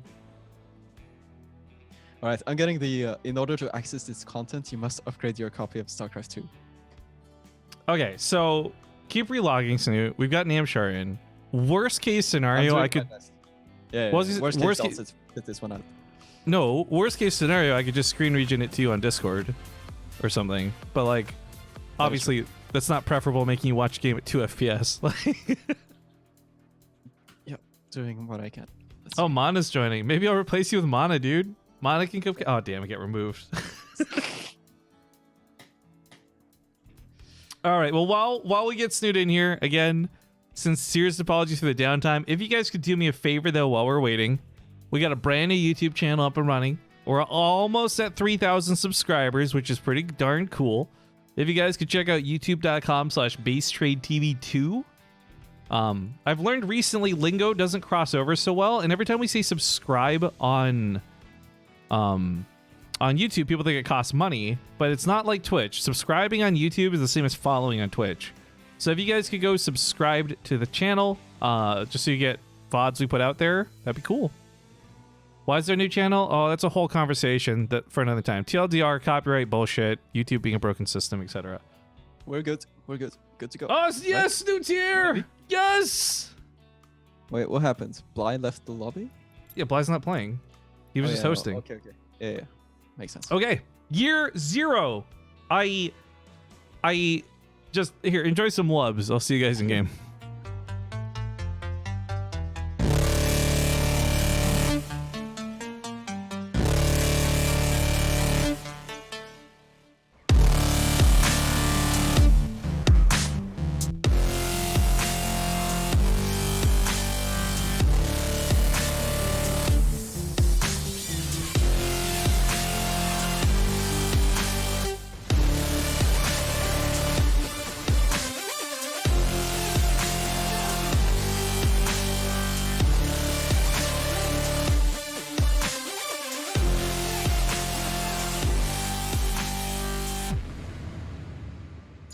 All right, welcome to year 0, everybody. This is tough. This is match point. His team has 3 wins on the board, and Clem's still in the background. We have to the top left, playing for Team Bly. It's the Blue Protoss, Harstum. And here in the top right, as the red Zerg, it is Namshar. Now, this is so sick. I got so many nerd shows about this. I don't know if you would do me a favor and tab out Snoot and look up their win percentages, but I guarantee you that when you do, it's going to be Harstum favored, right, in terms of overall wins. But when it comes down to, like, DreamHack round of 32, BTSL round 16, and other just events I've seen Namshar in, Namshar beats Harstum when it matters. So I think that this is not so crazy. I mean, watching Hearthstone play that game versus Denver was seriously amazing. There was so much to praise both sides of that equation for. And Hearthstone winning that was not monstrously one-sided. But that play at the end was so sick. Namshar probably doesn't want to let this go to the late game. But again, while Snoot looks at these stats real quick, guys, Namshar is a player really well known for playing Zerg one of two ways. That's either with a lot of roaches or with a lot of hydras and lurkers. While he's certainly capable of doing broodlords, infestors, and vipers, that's not the way we normally see him play. Namshar is like a very terrifying macro brute force player. Yeah, very good with lurkers, drops, Nidus swarms, and it's sort of like high economy, a lot of creep, just very good with splitting his army up. You can tell playing Namshar in CVC also that he's very good at splitting up these, like 40% army one place, 40% army the other, and like this 20% army somewhere else. Like always being very, very active with multiple armies in several places at once. But I did just look up the stats, and it seems like Hearthstone has been actually winning most of the recent series they played. Yeah. The last 3, actually. As predicted. One of them was the WCS qualifiers, okay. Ooh, okay, that's actually a pretty important one. So maybe Namshar not beating him every time it matters, but I do love Namshar. I think he's such a solid player. And what's cool, by the way, just to give these guys both a bit of a bump, they both stream fairly frequently. Namshar a little bit more infrequently than Hearthstone, but Hearthstone's online most days of the week. Both their Twitch handles are the same as their player IDs, so it's either twitch.tv/Namshar or twitch.tv/Hearthstone. Both do commentary while they play, which is, I'm sure you can attest, difficult to do. Yeah, for sure. And always responding to questions in chat. So, like, if you want to learn something, absolutely great players and streams to learn from. Yes, sorry, inappropriate time to laugh. I just read... Look, I don't mean to say this in a derogatory way, just as a descriptive way. I just read the gayest thing in chat right now. And that's, Snoot has a very kissable voice. And I don't know what that means necessarily. This person needs to listen to Snooty-chan. I was going to say, it's I'm even like... more kissable. If I close my eyes and picture Snooty-chan and listen to Snoot talk, I can get down on board with this. But what the fuck does that mean, has a kissable voice? Like... Ugh, it just feels gross to say it. I don't know. I wonder what Factory Chan sounds like. Dude, Factory Chan opens her mouth and it's not even like audible sound. It's just like gears grinding and like a modem. metallic It's like sound. Yeah. It's like an old modem. Everyone's expecting some super kawaii girl and it's just like... It's like dialing up to the internet. Oh my god, just yeah, like the old cable sounds. Yeah, Jesus. No. Yeah. That's Like terrifying. That's like there's that game, was it Haunted Forest or whatever on the arcade, right? With the adjutant chases you around and when she catches you it's like screaming horror sounds as she opens her mouth. Like that's Factory Chan. Yeah, that's Factory Chan. She No, looks thank cute, you. but yeah, not something you want to listen to probably. Yeah. Oh, there's so much more I could get into with this, but let's pause that conversation. Hearthstone comes across the map with a couple of adepts. Namshar is going to react to this by building a spore crawler. Okay, that's fine. He could probably use one anyways. But unlike Denver, who got like super sick scouting, Denver got a great... Oh, I take that back. Namshar did see the Dark Shrine. I thought he had only passed in and saw the the Templar Archives. Or Twilight Council, excuse me. I didn't realize he saw the Dark Shrine. So that's actually a great scout for Namshar in this game. And we already have an Overseer out because of this. We weren't really watching the game. We were just going full Arty and tasteless, basically. Or trying. We tried. there was an attempt, okay? The difference is Artosis and Tasteless would totally never weeb out. You and I could totally talk about anime all cast. Yeah, they're just talking about Battletoads. Actually, the greatest... Did you see, as we watched, just standard her ass, did you see Artosis' tweet about Tasteless this morning? Oh yeah, it was the best. Yeah, the face app or the gender bender things. Like I used it to make me look like a man. It posts like a picture of Tasteless. It was so good. Okay, getting down for reals though. We talked about this last game, highlighting again these Archons are not necessarily here to do a lot of damage. Their primary function is keep Namshar at home and get what kills he can. Obviously, don't let Namshar harass him. And like we said, Namshar's a player who's oh wow. Wait a minute. Namshar's a player who just went over. He's really well known for roaches. He's really well known for hydras and lurkers, and everything he's shown so far looks standard. But Hearthstone did not see the Spire get plopped down with that Warp Prism. Yeah, it This is seems like the very Spire- unconventional for Namshar, I gotta say. I think it's a little bit of a recent theme or recent fad, I guess. That Well- we see Spire a little bit more, which Well, I think he's- is a bit questionable because I've never really thought much of Spire, but maybe it just really wants to shut down this prison. I don't know. Well, I was gonna highlight this might actually be Corruptors instead of Mutas, because the few times I've seen Namshar do this against Protoss, it has been Corruptors for Caustic Spray. So maybe if that's the case, but like we'll see obviously in a moment as this finishes up. He doesn't have a lot of money banked up, so it's not like he's building 7 Mutas out of nowhere. I really think he's gonna build like 3 or 4 Corruptors. I also wonder if it's maybe one of those games where Namshar will try to get to 5 bases, like 10 gas geysers, maybe even 12 with 6 bases and just go mass muta. Could be one of those momentum-based games, kind of like how wow. Mochio used to play back in the day. But Well, Yeah, it we'll is gonna be Mutas.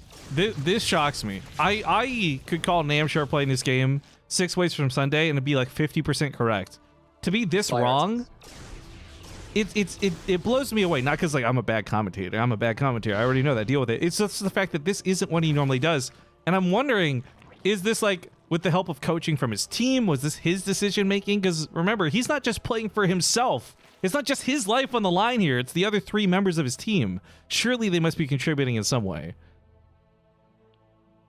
12 drones. Here we go. So it's going to be some sort of transitional muta pressure. I'm a little bit curious about the flyer attack upgrade. So maybe there's some sort of long-term muta plan here that maybe he wants to kind of go for this fake pressure. Like it's only a few mutas and then maybe switch into full-on muta play later. Let's see if this does something. I mean, it's Hearthstone, right? You never get damage against Hearthstone using mutas. That's my impression. Look at this. Shut down. 0 damage. I mean, you never do this against Hearthstone. He's just way too solid against this. Sorry, I missed all that because I was shutting this down. A lot of people don't know, if you click on accounts, you can see how old they are on Twitch, guys, and you're all getting baited by trolls right now. I just banned them to make it easier. But I mean, pro tip, all you missed was just Hearthstone was just deflecting everything. Like there was guess- 0 action because Hearthstone shut down everything that potentially could have happened. but what's interesting, right, following that up, is this was done with the intention of flyer attacks, so I assume the intention of investing more in this. The fact that he's not building a lot more mutas, and he's kept this to the low number that he has, though, means that this wasn't bad that Hearthstone defended either.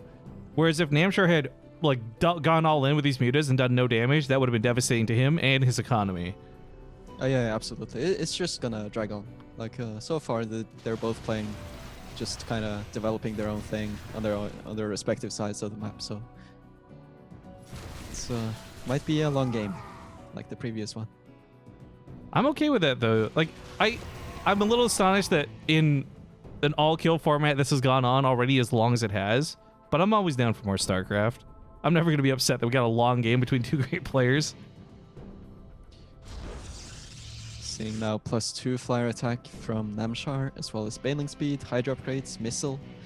I think what Namshar is setting up for right now is very good defensively, getting those Banelings out. Like both players are closing in on 200 eventually. And it's very important for Zerg at that stage to have the possibility to morph Banelings. And Namshar needs to respect this a lot. Like, when you see an army like this moving across the map, then you really need to be a little bit concerned and get those Banelings out so you can actually have something to defend against the mass charge slots, the potential storms. Well, the storm's obviously the most terrifying part of this, no question about it. Yeah. But that's where, you know, if those 5 mutas could swoop in and pick off the Templar a little out of position, obviously that's a big if. That could be really good. But he's sending them across the field again, looking for some harassment. But defensive structures and a couple of warp-ins, this is not enough mutas to cause any real damage. I don't think Hearthstone's going to be brought back home by this. Big fight here in the middle of the map, maybe. A little bit of storm. Force, Nice oh, that's a field. good force field, yeah. Yeah. Could have been scary for Hearthstone, but he kept his eye on his army. Ooh, what still might be scary for Hearthstone. Well, there's several cannons, and this is very reminiscent to last game's third base. Namshar's about to have an attack force hit. There's also a big warp into the main base of Namshar while this goes on. It will pull the majority of his main army back. But, oh, that storm.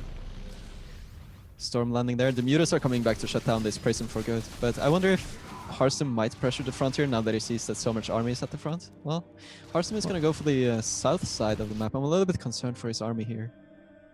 A little bit out of position. Namshar doesn't have, like, crazy creep spread or Oh, this is vision. bad. Look at these. Okay. Good storms. Oh god, there's so many storms. Jesus Christ, that is so many storms. I gotta I say, thought that this- was a little bit of an awkward sequence, but it played that well for Hearthstone. I thought the Bailey was gonna just move past the Archon and hit the Templar, to be honest. The fact that Archon soaked them all was really good for Hearthstone. Yeah. At first, I thought it was super bad for Hearthstone, like the Templar are gonna die, and Right? then the opposite happened. So Namshar had continued to invest in air weapon upgrades for some time this game. He canceled his +2 by the looks of it, swapping into Corruptors now, and really focus on this ground army. That's a nice surround he's got. There's a lot of Hydras from many different angles, but those Archons and those Storms are still so terrifying. And those Immortals, there's so much in this army that's almost dead, and he just can't reach it to get the kills. Great baiting of those storms, but it doesn't really seem like Namshar has enough to hold off all of these units. There's a Well, lot in the this is tough. skies, but nothing on the ground, so... Corruptors are like baiting Archon shots, which is kind of interesting, and it splits the army, but there's still so much from Hearthstone pushing in here. That ramp's a great spot to defend on too, and not to mention, those Storms are about to be back up and available very soon. These Templar are on like, what, 70 energy? There you go, 60 on this one. Yeah, it's looking grim, and I believe the War Prism is still reinforcing from the left, so army supply from Namshar is just dropping, and Oh, well, wow. maybe not the game we expected, but Hearthstone takes it with a solid 4-base attack. Locks down the series too, so that's going to be it. Clem doesn't even get a chance to play today, which isn't such a bad thing because his team won. So sadly, Namshar will be removed, and that's it. That's it. The Team Denver has sadly lost today's match.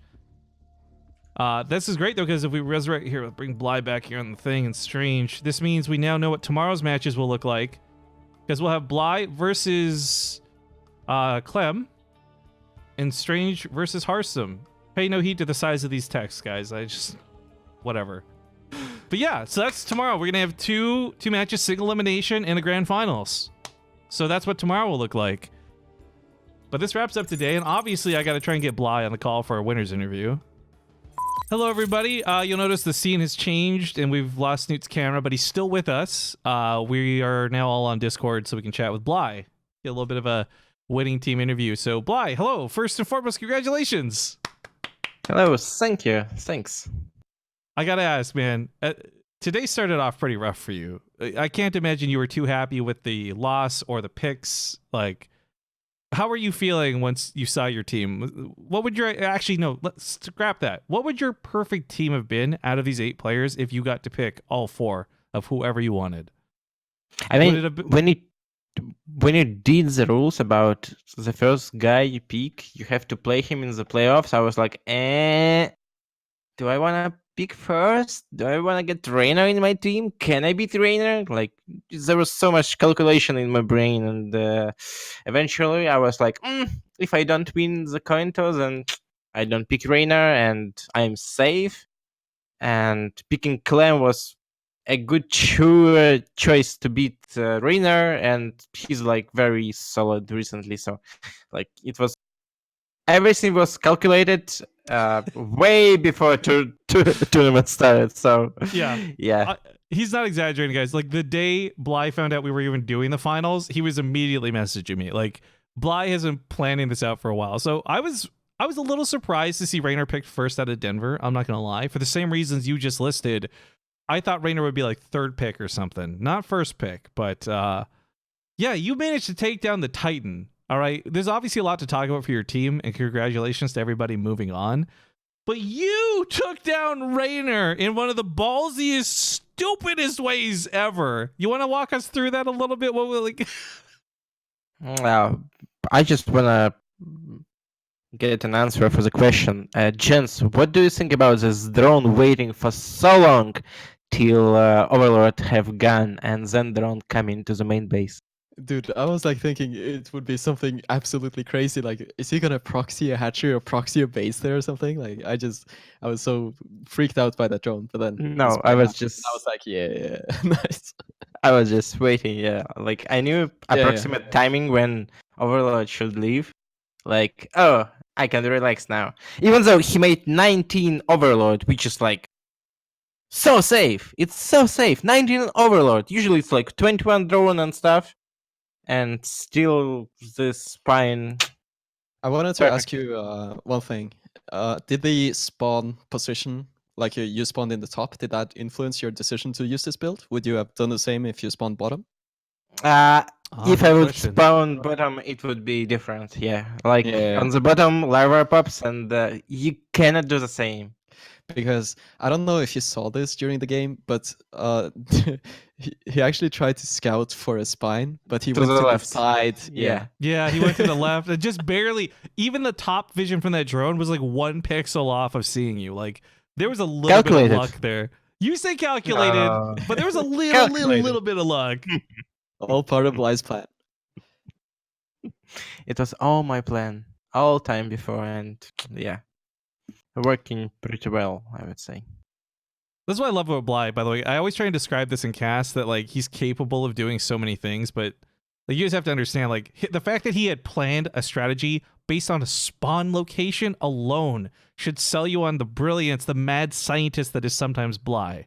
Unfortunately, Bly is also very stubborn and he it's really hard to kill sometimes too. So there's pros and cons that go with this, of course, but all right. Let's walk this through for the game plan tomorrow. You know you're facing off against Clem, and you also know Harstom's facing off against Strange. Obviously, we're assuming for a second that you beat Clem. No offense, Clem. Of Harstom and Strange, which of those two are you more afraid of fighting in the finals?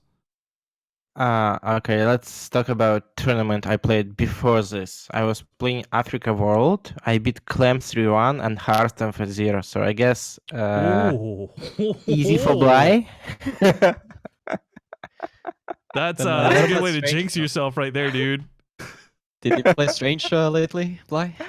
On the ladder, yeah, he's very mad about Zerg, so I don't mind too much. Okay. Like his strategies are really weird, and actually it's working quite good.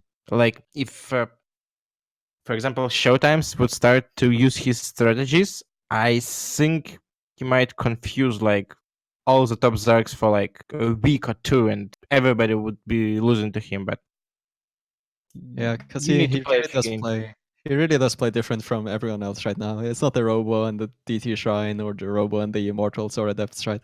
Yeah, it's like you playing versus him, and it's like, oh, I did play 2 games like this in the past year, so let's try it. Not too much practice for it.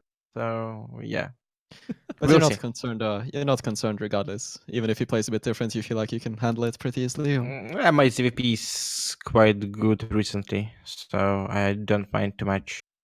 Yeah. Well, it'll be fun to Sounds good watch, to me. that's for sure. Well, Bly, Yeah. I look forward to seeing you and the 3 members of your team, which again, for everybody else, that's Bly, Clem, Harstom, and Strange. That'll all be tomorrow. Same start time as we had today, 10 a.m. Pacific, 7 p.m. CEST. Do you have any shout outs you want to do before we go? Yeah, sure. Don't forget about Clem being our amulet, because he didn't even play and got into the playoffs. Yeah, Clem had a pretty relaxed ride today. Thank goodness for him. Yeah, that's nice. Thanks for making this tournament, like this Momentum Cup was awesome. All those weeks, like I could just chill and play every day tournaments and stuff, which I'm usually doing, and like you let me play one more tournament every day, and some days I had like 3, and I was happy because I could practice 3 times more than usual. So yeah, thanks. Nice. Well, thank you for playing in them. I always talk about the hardest thing is just getting people together for these, right? Like I've got the money, which is weird, but sometimes it's not the players. Either way, thank you for obviously competing. And for those who don't know, we did, leading up to this, 4 tournaments across 2 weeks. Every single day is what we tried to do. Obviously, some things came up in between. But $100, $100, $100, $100. We already did $800 in prizing. Now the Match Reno page says $2,100. This is almost $3,000 across 3 weeks of StarCraft. And that doesn't come from some big sponsor. That doesn't come from like some corporation. That came from you guys who watched and contributed, whether it was the free codes or your real hard-earned cash. So thank you, everybody. Snoot, before we disappear, do you want to do any shout-outs too? Thank you so much for joining me today. I'm really sad you can't come back tomorrow, but I was really glad you could join me today. Yeah, no, I'm just happy to be here. I think the games were awesome. Really cool to see this format and all of the just shout outs to the viewers who keep backing up all of these, backing up the online scene, just giving us all more content to watch. So just want to give a shout out to everyone. keeping the StarCraft online scene afloat. Oh, and one more thing I forgot. I'm streaming more recently because There you like go. my new team want me to stream more, and make sure to tune in sometimes to see some FP of this Nidus here, there, and there, and there, and there. So yeah. You changed it, right? It's not Easter Bly anymore. What's your Twitch name? No, Blind on Fire. Bly on Fire. I'm gonna go link this in the chat a couple of times. Thanks. Yeah, so if you guys want to follow Bly, obviously go do that. Here's the spam. But again, thank you guys so much for watching. Snoot streams too, obviously, twitch.tv/liquidsnoot. You guys know the deal. Take care. Have a great day. I'm going to go wrap up the stream, and I'll see you tomorrow, Bly. See ya. Thanks. All right. Obviously, there's a lot to be set up for tomorrow, and I got to go take care of all that. But before we go for today, first off, we're going to go host Zombie Grub. She's running the Banshee tournament right now. I don't know if it's already over or not, but we'll give her a bit of love. But you guys, there's 2 other tournaments that are going on for StarCraft today. There's like this Blizzard Tespa shit, I don't know, and then there's ESPN Esports. I've had both of these streams open the entire time. You know, they both had like 6K, 3K viewers, obviously destroying us in viewers. But they've also had a pretty dead fucking chat in both, I'm just saying. So thank you guys for being an awesome community here today. I look forward to going through the clips and seeing the stuff you guys clipped. Thank you for just keeping it real. And like I said, we're just going to end the stream by hosting Zombie Grub. So, well, let me just go triple check she's still streaming. It'd be really awkward if I say all this and then she's not. Yep, she's in the middle of a series. So, /raid Zombie Grub. Be polite, be awesome. And I'll see you guys tomorrow. Thanks again for watching, everybody.